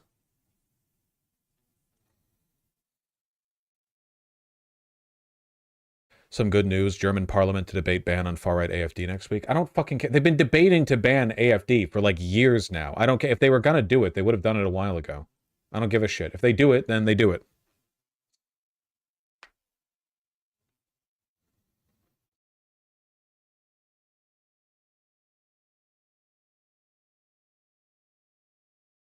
What are these?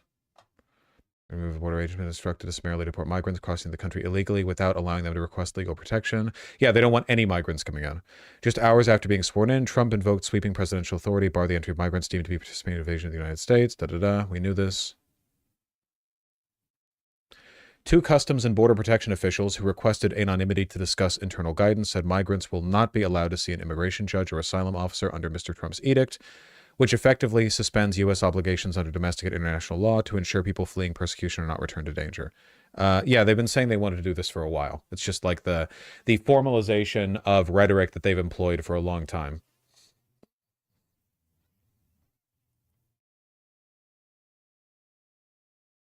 Is this strictly for the southern border? It's just for migrants.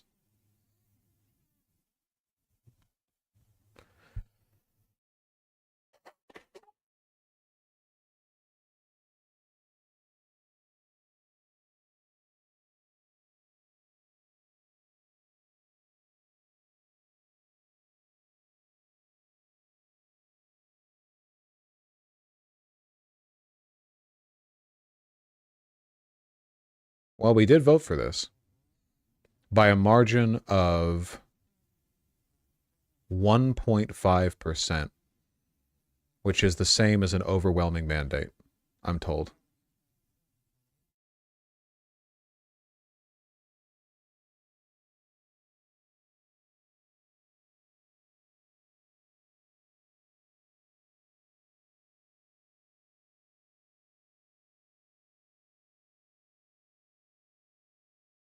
I blame the libs who refused to vote for that. You shouldn't.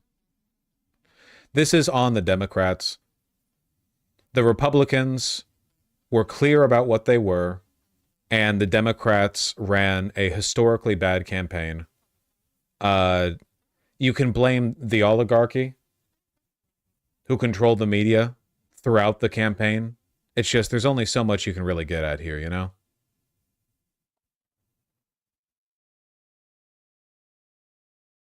Kamala, nothing comes to mind, Harris. Yeah. I blame the Dems more than the Republicans. You know what a Scorpion does. Yeah, past a point, it feels kind of like somewhat inevitable because it's so obvious the oligarchy was looking to do this for a long time now. I wonder how much the Democrats could have really done to change it, you know? It's possible that, like, in a material sense, this was kind of... I on one hand, I believe that a little bit, but on the other hand, if I really did believe that, I feel like you could argue that, like, Joe Biden could have done so much more. Everyone in the Democrats could have done so much more, even if they were guaranteed to lose, you know? Like, maybe the loss was guaranteed, not in terms of this election. Democrats could have won this election. I mean the long-term loss, as, like, media and the military-industrial complex and all of it are ceded to, you know, power to consolidate. But they still could have said a hell of a lot more, you know? I don't think that Biden would have literally been, like, murked if he said something about it, you know? They chose to capitulate, to stay quiet up until it was too late, and now we are where we are.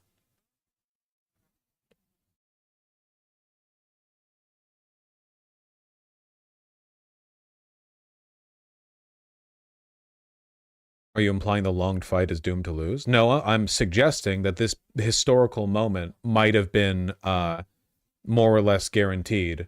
Whether or not it continues indefinitely, nothing continues indefinitely.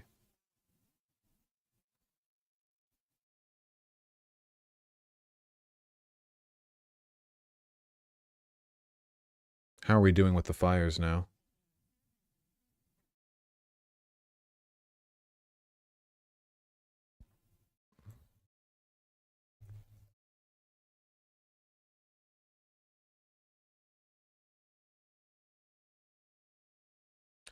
More than 5,000 acres now, apparently. Sheesh.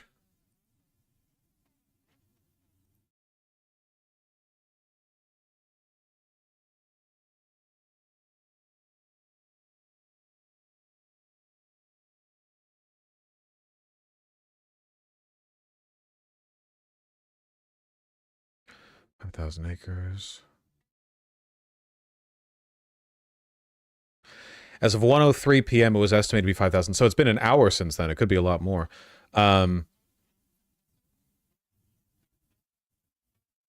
Sheesh. Six Flags Magic Mountain. You've probably seen ads for it. Gotta get a hell of a view if you go up in the Tower of Terror drop now.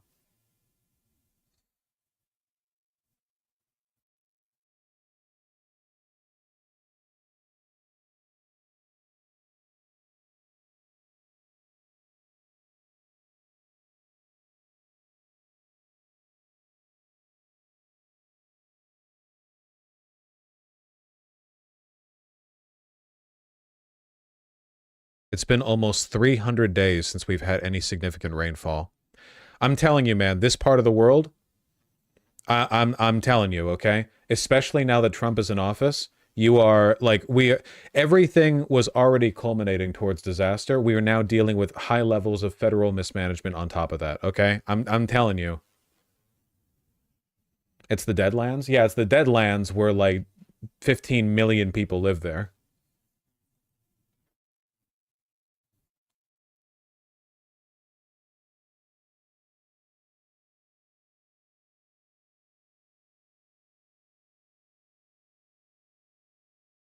Yeah, for sure, Thana. Cutting back on emissions, which isn't going to happen, but even if it did, it wouldn't be enough to stop at this point.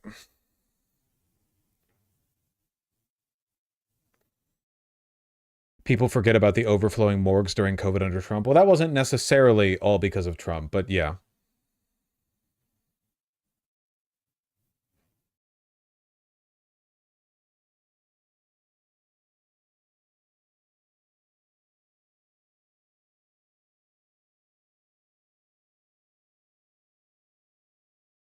Mm.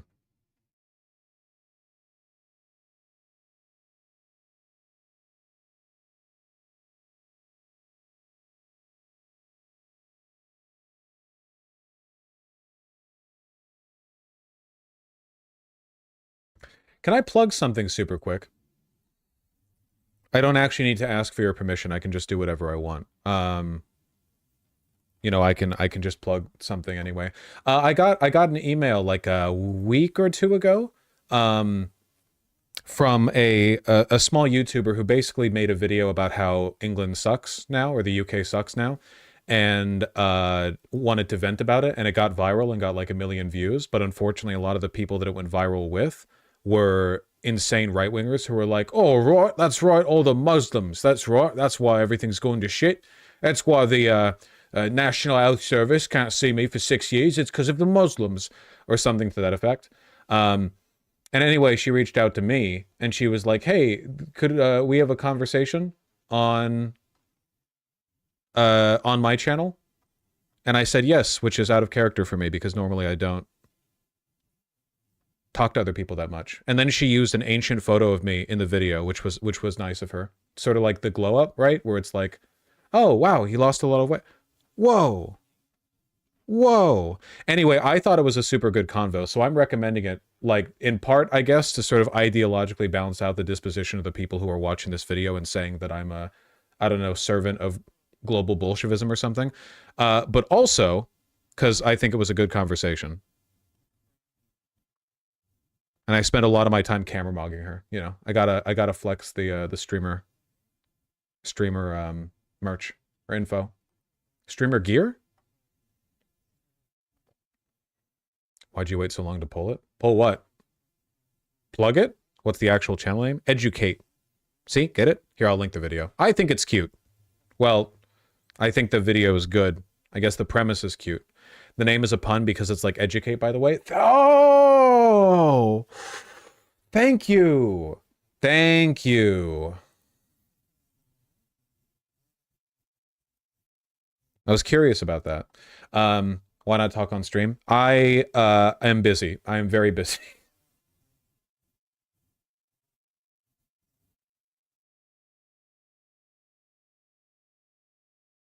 I'm a busy boy. Weird, I find a different channel when I search educate. You know, YouTube can be funky sometimes. That's why I linked it. Open to pause in a new tab. Like and subscribe.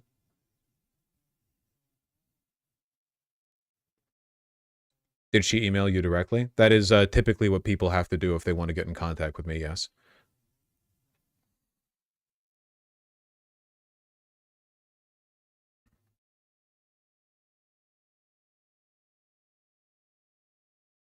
You see China's getting really close to fusion power? We'll see, we'll see. China's nuclear fusion scientists set record span for plasma 6 times hotter than the sun. I need to move over to Hong Kong or something, okay? I'll trade it, all right? I won't criticize the Chinese government. I'll focus entirely on criticizing America. That's most of what I do anyway. I get access to high quality, cheap tailoring.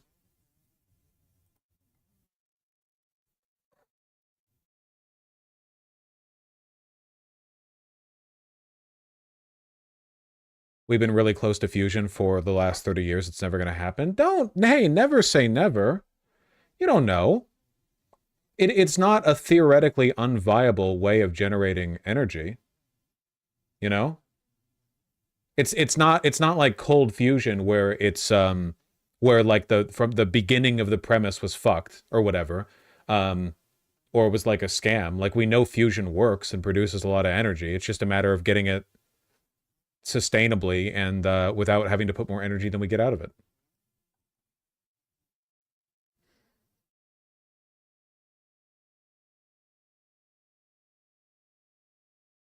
Don't want to be too downer.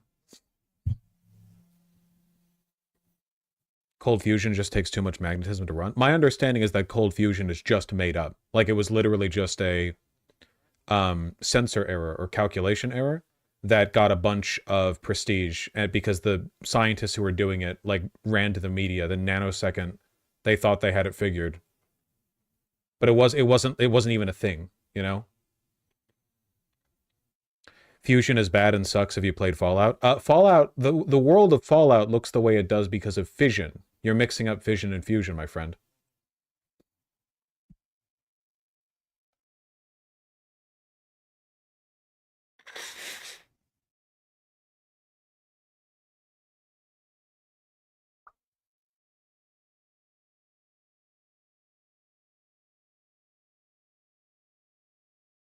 It's both. They use fusion cores. Yeah, well, that's dumb. Why the fuck would they be using fission if they have fusion? Especially cores, like little balls of it. Whatever, I don't care.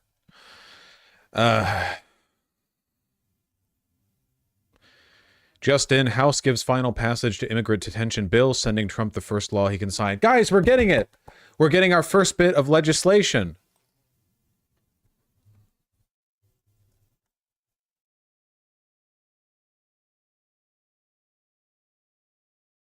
Fascism, only 0 seconds away. Just a sec, I have to piss, and we'll take a look. I think we already know about this, but, you know.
Oh, I was really holding that one in.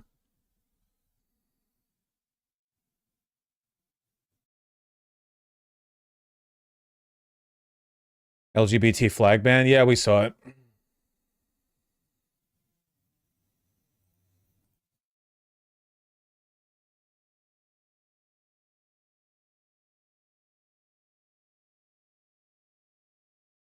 Bro did not wash his hands?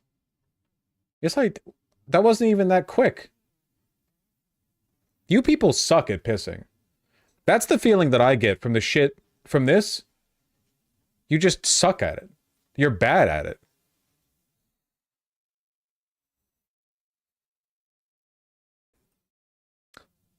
Oh, this is the Lake and Riley Act. I don't know why they don't just call it that. It's been very publicized by that name. Okay, yes. The first thing he's going to get to sign in, the Lake and Riley Act. Yes, yes, yes, of course, of course. Right.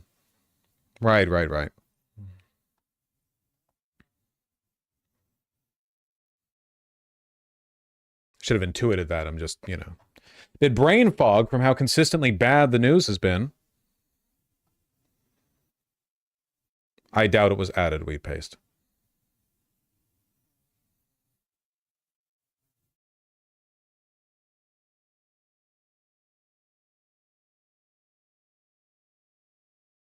What do you say to the tanky that didn't vote because they wanted revenge at the Democrats for sacking Bernie? Who gives a shit? Why are you, dude, why are you like living out these protracted internet battles with people who have less than no political power? Like, how does this occupy any space in your mind? It's over, dude. They won. That was a different historical moment.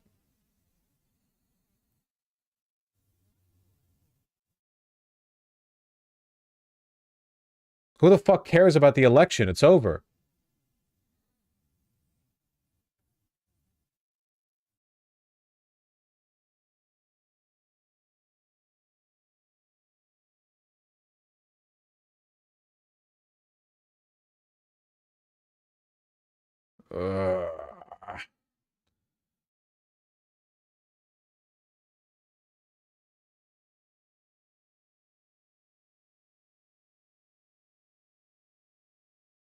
Thoughts on people who didn't vote because of Palestine? Heartbreaking. Man found in a forest fighting war that ended 30 years ago. Stop. Oh, look, the one guy from Dearborn, Michigan, who wrote the letter to the Trump campaign asking that he please be nice to Gaza. Now he's been epically owned, you say, as they load you onto the cattle car and take you to the camp. Come on, man. You have to focus on the shit that matters right now.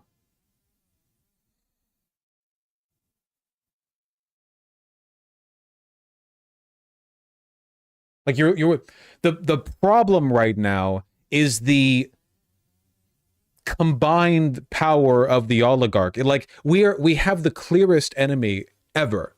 It's the most straightforward good versus evil, us versus them, underdog versus overdog dynamic in American history since, I don't know, the passage of the Civil Rights Act. No, I would say more so than that, because the consolidation of powers now exceeds anything that we've seen, maybe going back to the slave owning caste of like plantation owners in the South, in the context of the South, the Confederacy. Like, you have to go back, like, you are r/leopards ate my face is the left's version of the West Wing. You're so right. It's the rejection of the material battle in favor of the ideological construction of the dynamic, you know, rather than where we are now and what we're doing now. It's, oh, well, I bet now those Dearborn, Michigan Muslim voters are going to get theirs. Like, what are you fighting for? You're not you're having like a shower battle in your head. Yeah, they're suffering. You are too, motherfucker. Who cares? You're in the same pot of boiling water with all the other lobsters. Yeah, some of you were stupider getting here than others, but we're all here now. Focus on what matters. Business plot, maybe this seems worse. This is literally the business plot if it succeeded.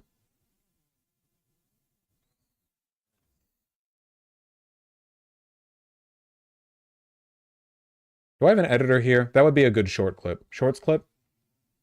2:18 p.m. PT. 3 hours, 40 minutes into the stream VOD. 2:35 in the recording. I need to fix the button that marks that on the thing.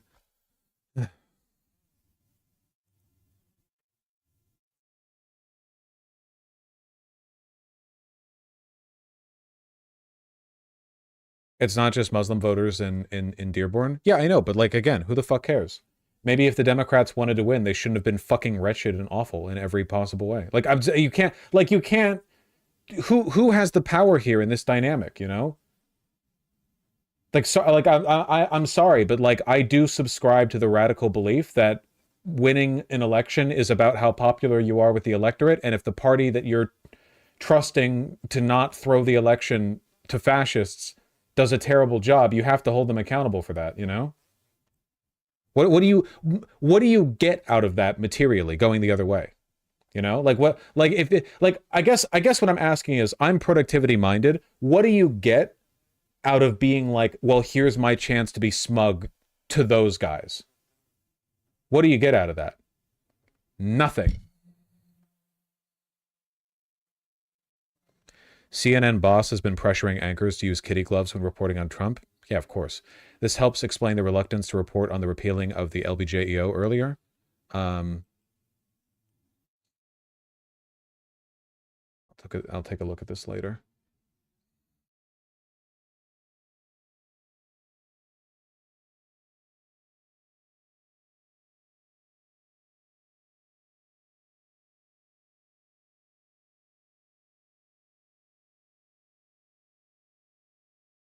Anarchist stocks aren't very high right now, are they? No, they are not.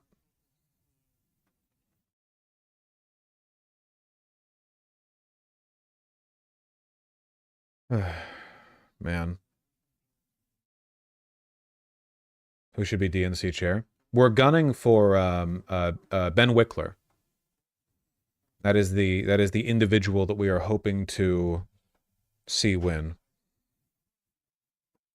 Have you seen the crackpot Peter Thiel FT article? No. Would you have a problem if I started clipping and posting this on things like TikTok? I'm afraid so, yeah. The rule with clip channels is that anything from my content, if it's less than a week old, hands off. Anything more than a week old, you're totally cool. Don't give a shit. Have you seen Destiny's interview with Marianne Williamson? Why would you ask that? You know I haven't. Didn't I talk to Marianne a while ago?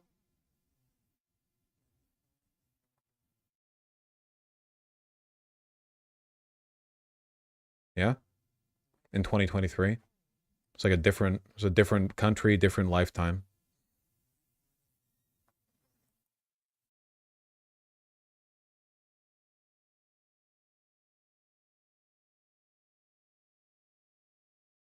The Destiny allegations are pretty serious, even his own community. I don't believe it. I don't care. I don't know anything. And whatever the specific circumstances of this, I've seen so many like, I can't believe he did this, and then it turns, because it's just like a drama-obsessed community, you know? This happens all the time, dude. Not just with him, but like in general, you know? If a community is concerned primarily with drama and the satisfaction of engaging with it, then the moral outrage is just like a component of it. It's like being on a roller coaster ride. You know what I mean? Like it just provides material. Maybe I'm wrong. I don't know. I literally don't even know what happened. Something about like leaking nudes. I genuinely don't know, but I don't care. I hope you're all enjoying your distraction from the election, okay? Just enjoy it elsewhere.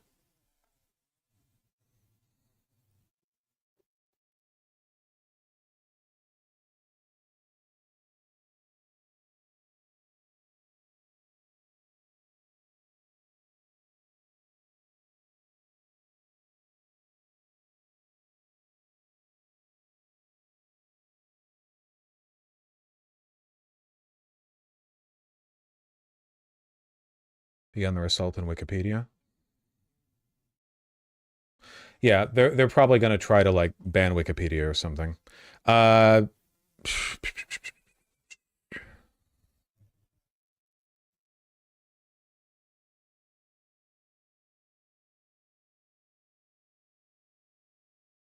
feel like I'm going to be using Forbes breaking news a lot more often. They've been really breaking out lately as like the fash slop channel.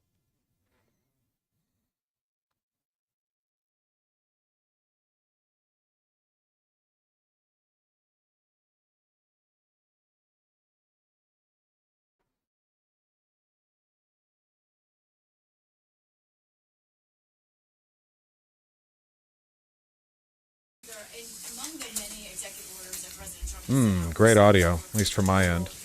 Blocking all foreign aid, for example, at least temporarily, and also blocking all refugees. At this moment, there are some Republicans who say perhaps those have gone too far. Refugees from Afghanistan, for example, now who were ready to travel have been told they can't travel. Do you think that President Trump should consider opening some doors, especially for different kinds of refugees and foreign aid? I love being what right the next to president the... is trying to do right now is a reset, and I don't second guess his decisions on that. He's using his executive authority because desperate times call for desperate measures. Now, our role as an Article 1 branch of the government is to look through legislatively which of these things will we codify, what do we need to address. Obviously, the wide open border has created an indescribable human catastrophe for us that we will be dealing with for decades. The president is very serious about addressing that, and guess what? So are the American people. Look at the New York Times poll from just 2 or 3 days ago. 87% of Americans say that we should deport illegal aliens who are criminals and dangerous to American citizens. This is, again... It really makes me wonder if that New York Times poll that we saw, where it said that like, oh, 90% of Americans are transphobic or whatever, if that poll was completely engineered in a deliberate effort to provide pretext for and like manufactured consent for the incoming administration's reactionary playbook. Like they deliberately skewed the numbers as much as they could in the methodology to go like, look, here's the public mandate. Everyone is now super transphobic from the transphobic news org, like right as the president comes in. Better audio, please. Okay, so I've gotten the Thank question, God. what happens next with the Lake and Riley Act? So we just left the Senate chamber, which is where we passed this bill on Monday. If you look down the hall, these are the doors to the House chambers, kind of all the way down. Demon lady. That's where the They're bill all goes demons. today. So it's exciting. On Monday, we made this bill even stronger. We added Senator Ernst's amendment, which is Sarah's Law. It's to honor Sarah Root, who was murdered, was killed. Mr. Beer, let me ask you, somebody asked you a question about Lake and Riley case, and you said that people who were criminals or felons were already prioritized. Isn't that if they're convicted? That's right. You need a criminal conviction to be subject to mandatory detention. You don't need a criminal conviction if you are in the country illegally already, and the administration can go out and arrest that person even without a criminal conviction. But Lake and Riley, I believe, was the bill we had that expanded that to people who were charged with, not convicted of misdemeanor. Yeah, I mean, you didn't even need an arrest to be subject to mandatory detention. So there's a difference. There is discretion for ICE to go get someone who is fleeing or evading charges. But if someone has just been arrested and then they're never charged because they didn't commit the crime, it would be wrong to subject someone to mandatory imprisonment in a case where they were cleared. So you think there should be some priorities in who we I like this try guy's to suit. deport? Sorry. Absolutely. We need to focus on people who have violated the rights of Americans, who have committed crimes with victims. Those are the people that we need to seek justice for, not just if they're immigrants, but in general. That's what law enforcement should be focusing on. Even on pardons, if you had people that were tried to overthrow the government on January 6th, that you should go after people that were maybe beat cops up and led the operation, as distinguished from people that were just showed up and kind of hung out. I absolutely believe that we should focus on violent offenders and prosecute them to the fullest extent of the law. Is it Fabricatore? Affirmative, sir. Yes, thank you. Do you agree with what Mr. Beer said, that we should have priorities on who we go after? No, sir, I do not. I believe we should focus. DACA kids who've been in this country for maybe 20 or 25 years and been good citizens, maybe, and maybe been in the military or the National Guard or something, that they should be rounded up and deported as well? Well, the focus should be on criminals initially, but if you're violating the immigration law, you violated the immigration law. You violated laws of the United States, and at some point in time, that needs to come to a reckoning. We don't have enough monies to put into this to deport everybody that's in that category, right? I would ask that you would fund that, sir, as Congress. Well, if we fund it, we'd probably have to cut out lots of basic programs we've got now. It's a tremendous amount of money, billions and billions of dollars. I don't put a cost on United States citizens' lives, sir. Okay. Maybe we can get Elon to pay for it. The election's over, and we need to find common ground. The bill that the Senate was proposing, how many Republicans were for that bill or voted for it? I don't remember. Could be a couple. Could be 15 or 16, couldn't it? I don't have the answer to that. Well, I think it was closer to 15 or 16. I don't recall exactly. But there were quite a few. What did that bill do that was good, and what we should take up now, and what was in the bill, if anything, that you think was bad? Well, I certainly think that one of the most important reforms in that legislation was that if someone is released from U.S. custody, they're able to... Old guy suits look like the comfiest shit. It's called wearing one that fits you, that's not crazy slim fit, and also unworsted wool. That's why his suit isn't shiny the way these guys' suits are. He's wearing a casual suit. These guys are wearing business suits. Seek a work authorization and support themselves. What we saw in New York, and it's pointed to repeatedly about these people who are living in hotel rooms and a burden on the community, it's because they're unable to work to support themselves because they're told you're not supposed to work, you have to wait 6 months to get your work permit through the asylum process. So if the government is not going to remove someone, they're going to release them unless they've committed some serious crime or there's some other aggravating circumstance, they should be supporting themselves and contributing to the community. So that's one important thing that it did. It made some important reforms to the legal immigration process as well, increasing green card caps for the first time since 1990. That's how old our legal immigration system is. The overall framework of the legal immigration system needs to be reformed. This was a modest step in the right direction. What we need is legislation that is thought out, not just common sense, but logical, thought out, and planned. Not where somebody might just say, what are we going to do with all these January 6 people? Well, it's going to take some time. We have to take some processes. So just F it, just do them all. That's a man-child. We don't need a man-child in charge of our government or making policy, because that makes for mistakes. That makes for the guy who came up with the Silk Road and be the biggest drug dealer in the world to get a pardon. Needs to. Oh, fuck, I should have talked about that more. Well, I'll do it tomorrow. Second question. Lisa? Oh, yeah, and then in terms of congestion pricing, Governor Murphy's asking for President Trump to step in and reverse that. How do you feel about that? Did you talk with him about that at all in D.C.? No, we talked about FIFA that's coming to our city, and I think that the federal government, if the state government made their decision, MTA made their decision, and now the federal government is going to make their decision.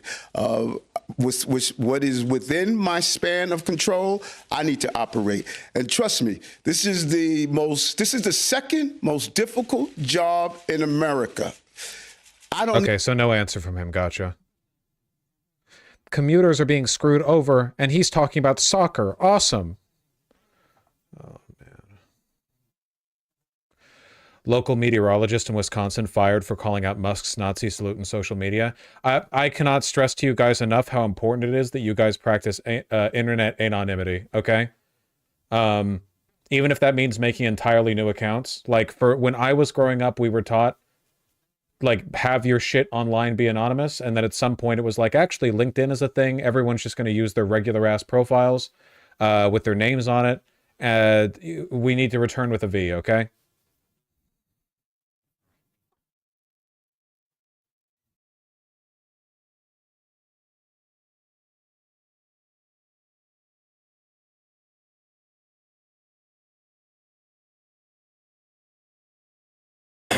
Pursuant to Clause 8 of Rule 20, the unfinished business to vote on the passage of Senate Bill 5, on which the nays and yeas are ordered. Clerk will report the title. Senate 5, an act to require the Secretary of Homeland Security to take into custody aliens who have been charged in the United States with theft and for other purposes. Question is on the passage of the bill. We know how this goes. 27 or 28 and counting Democratic yays. 42, 46. 46. Thanks, guys.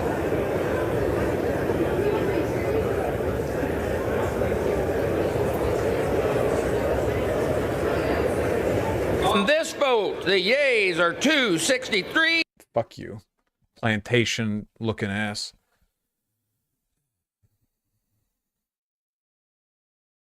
Yeah, I saw Posadas. I'm at capacity for the news today, but thankfully I'll be here to talk about it more tomorrow. Okay. Doug Dimmadome.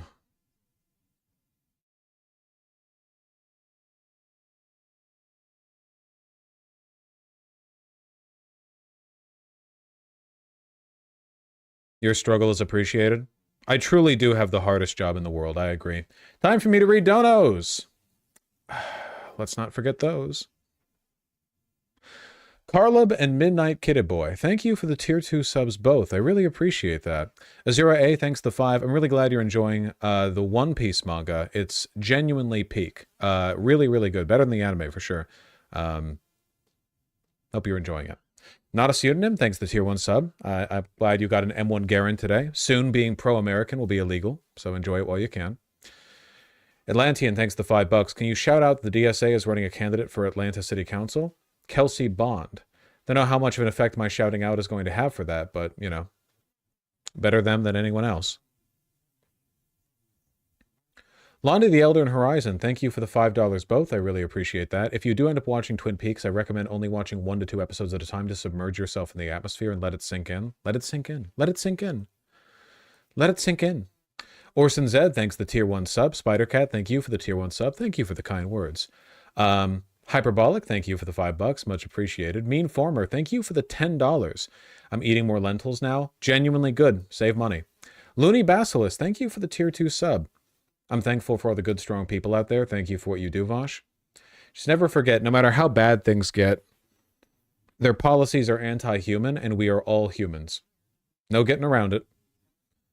Gwyn02KK and Space, thank you for the $5 both. I really appreciate that. With American media obviously bought what's happening with sources like Al Jazeera et al., can we get the real news elsewhere? I doubt they're going to go on a full info crackdown, like getting rid of good news publication, The Atlantic, Al Jazeera, whatever else. They might to some extent, but the internet's so big. Like, Russia and China have not been able to stop their citizens from accessing foreign media, you know? So there's like limits to what you can do. Just practically speaking, there's limits to what you can do. Johnny Boy 1, thank you for the tier 1 sub. So dumb, I only just realized you aren't reading YouTube chat on Streamlul. Here's some money. Nah, I get it. You know, it's not intuitive to cross-compare, you know? Welcome, and thank you. Johnny Boy 1, thanks for the $10. Hi, Vosh, you brought me into the lefty spaces with your irreverence and humor. Raised in Southern Humboldt. Hey, I went to school there. Now in Missouri. Some culture shock, too much similar, misspeaking a lot. You know, I'm quite hungry. What's similar between Southern Humboldt and Missouri? Wet? Suppose it's humid, you know? Slightly ticklish, thank you for the $10. I.e., Iran uses facial recognition to enforce hijab laws. Fluid laws, surveillance, militia, police, military force, and bingo. It's not sci-fi or alarmism anymore. Oh yeah, for sure, yeah. You know, I feel like we're going to get about another year or two of people being like, it's like a sci-fi dystopia before we all get used to the fact that it's just happening now everywhere. You know, it has been happening. Dutch Dipshit, thanks the tier 2 sub. Lurker tax, give me that. Thanks for the entertainment in these dark times.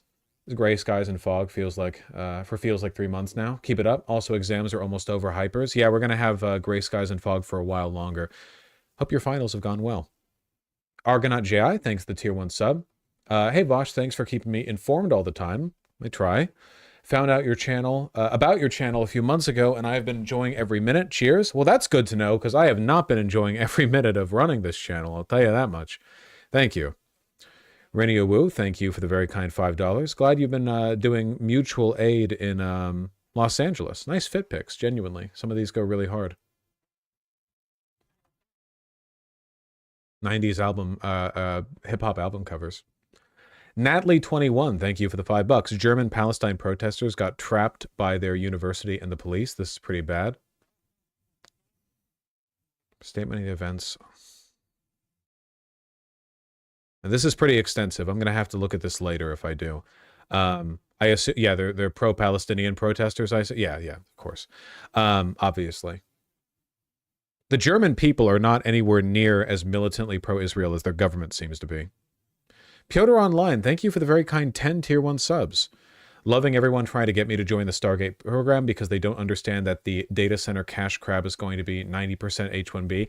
Yep, that's true. That's 100% true. Absolutely. Just like the rest of Silicon Valley. They're going to get the best computer science and, you know, data engineer techs or whatever the fuck over from India. Stupid. It's all so fucking stupid, man.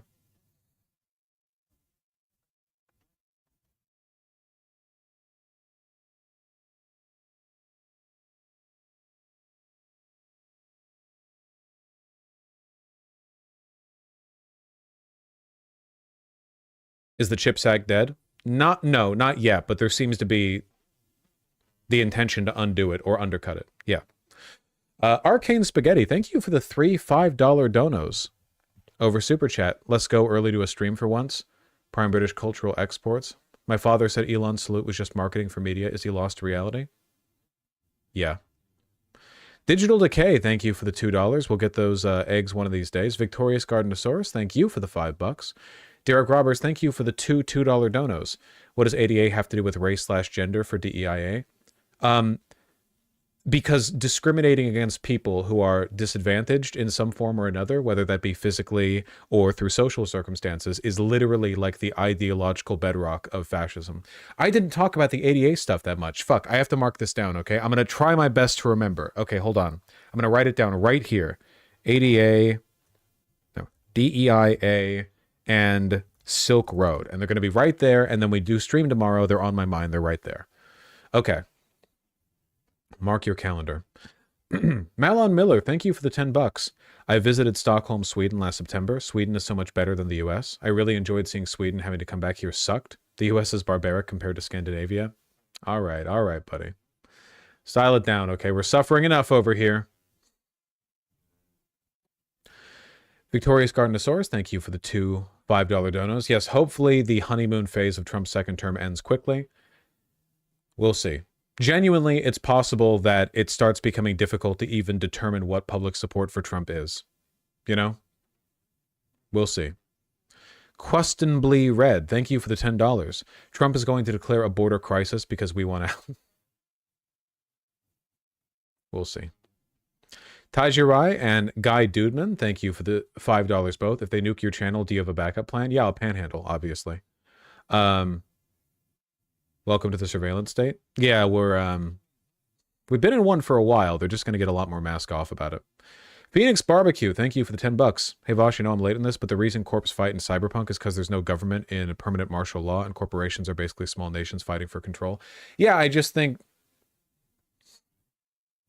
think that media has a lot to say about corpos acting like governments, and a lot less to say about government existing to facilitate the will of the corporations, you know? I don't know. I feel like we kind of have a template for how this is playing out, you know? Capital and government work together in these times. It always happens. Quinston Red, thank you for the $2. Still Alive, thank you for the two $10 donations. Reading up a bit more, the Trump EO revoking the 1965 one only takes away just the Department of Labor's powers to enforce the 1964 Civil Rights Act. That legislation still stands, as EOs can't do. Yeah, the legislation still stands, but the revocation of the Department of Labor's power to enforce it within like federal contracting and broadly definitely shows where we're going. So federal workers / contractors still can't discriminate. Well, they can't openly discriminate. That's the thing. Like, they can't say, we're not hiring you because you're black. They can be wildly discriminatory in ways that are not overt, though. Like, the point is that they no longer have, like, the affirmative action clause. Moisture and Miguel Moreno, thank you for the $10 and euros, respectively. Is there any way in changing these MAGA types from thinking the way they do? Look, I'll make a video on it when I do, man. But like, for the most part, right now, we are in the soup. We are in the media environment, you know? It's a complicated subject, but it's like, I really think we're just waiting on the material conditions to get so bad that people, no matter what media they're subjected to, just get really antsy. Will the media control be enough to prevent social revolution, even if economic inequality keeps growing indefinitely? That's the question, and I don't know. I don't know. Also, it's not about social revolution. You have to start from like discontent. A lot of people are like supporting Trump don't think that any of this is bad yet. Like, we're not even talking about discontent yet, you know? Moisture and Benjamin Gilbert Live, thank you for the $5 both. Do you think Sean Fain and Sean O'Brien are bought? O'Brien, yes. Fain, I don't think so, but I don't know. Thank you for the $5, Benjamin. Tem Christer and Lord Blazer, thank you for the $5 both. Please keep up the good work. Thank you. Much appreciated. Just realized I'm fucked now because I wanted to work for the Department of Energy, but I now can't because I used my real name to donate to Kamala. Take more money. I don't necessarily know if that'll prevent you from working there, but it is genuinely possible that that's the case, which is pretty grim. Old's Coolest, the $5. You think Donnie will invade Mexico? I think that we'll engage in special military operations there. Yeah. John, thank you for the $10. The Rust Belt hates Bill Clinton's guts for NAFTA. And who do they send to Dearborn, Michigan? Ford's Worldwide HQ. Trying to lose. That meant more than the UAW endorsement to a lot of undereducated workers. For sure. Like, trying to lose, basically, you know? That freaking Rican, thank you for the 2, 5, and 2. I really appreciate that. Hi, Vosh, who is the leader of the Dems? Corporate oligarchy. they're having a chair vote soon. Thank you. Galactic Moth, thanks for the $5. Prepare for Minority Report. The future will not be that cool. And Snorcore, thank you for the $5. Have my money, Vosh. Also, I have occupied my time by writing slop. Wish me luck in my writing. Also, thank you for being my biased source of news. All good writers and artists get good by producing slop that they like, you know? Oh, tell us, thanks to 5. New BLM chant, force creates evolution. Peace and understanding creates societies. Do you do community posts on stream because I make famous children's music? I have no idea what you're talking about. You might be disconnected from reality. I appreciate the donation, but I have no idea what you're talking about. And Bet with the 110 try. As a Turkish citizen, it's insane how similar shit is going down in the US. I hope you guys won't have to suffer through a 20-plus year Trump regime like Turkey did with Erdogan. At least in Turkey, you guys have high-quality massage parlors, saunas, coffee, and cats everywhere, you know? At least Istanbul is walkable, is all I'm saying. We're not even getting that. It's fucked up. And the fun ice cream guys, yeah. Smelody, thank you for the $5. Graduating this year with a bachelor's in law, with minors in psychology and biology, entering the paralegal profession to fight for all people box. Well, hopefully they still let woke individuals work as a paralegal in the near future, you know?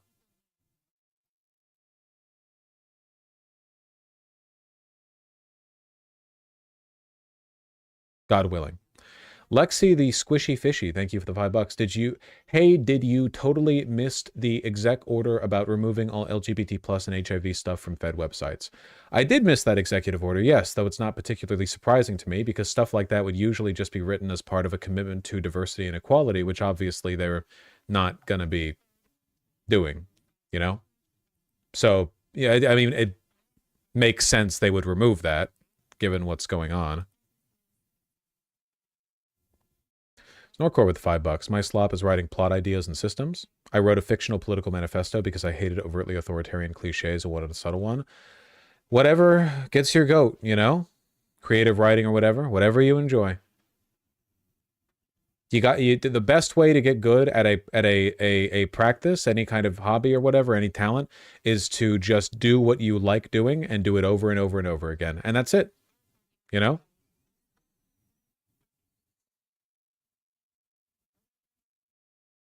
Whether or not they publish it, basically all artists draw a lot of porn because that's like the putting pen to paper and the expression of their personal degeneracy. Like that's a big motivating factor for a lot of artists. Likewise with smut writers, it's basically ubiquitous, you know? It goes all the way back. So it's really just a matter of like what motivates you to get better at the practice.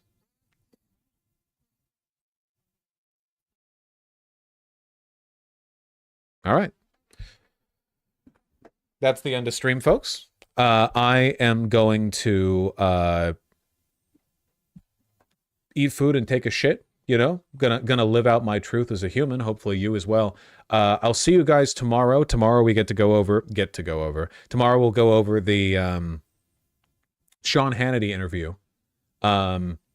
Which is happening in a few hours today, but we're going to cover that tomorrow.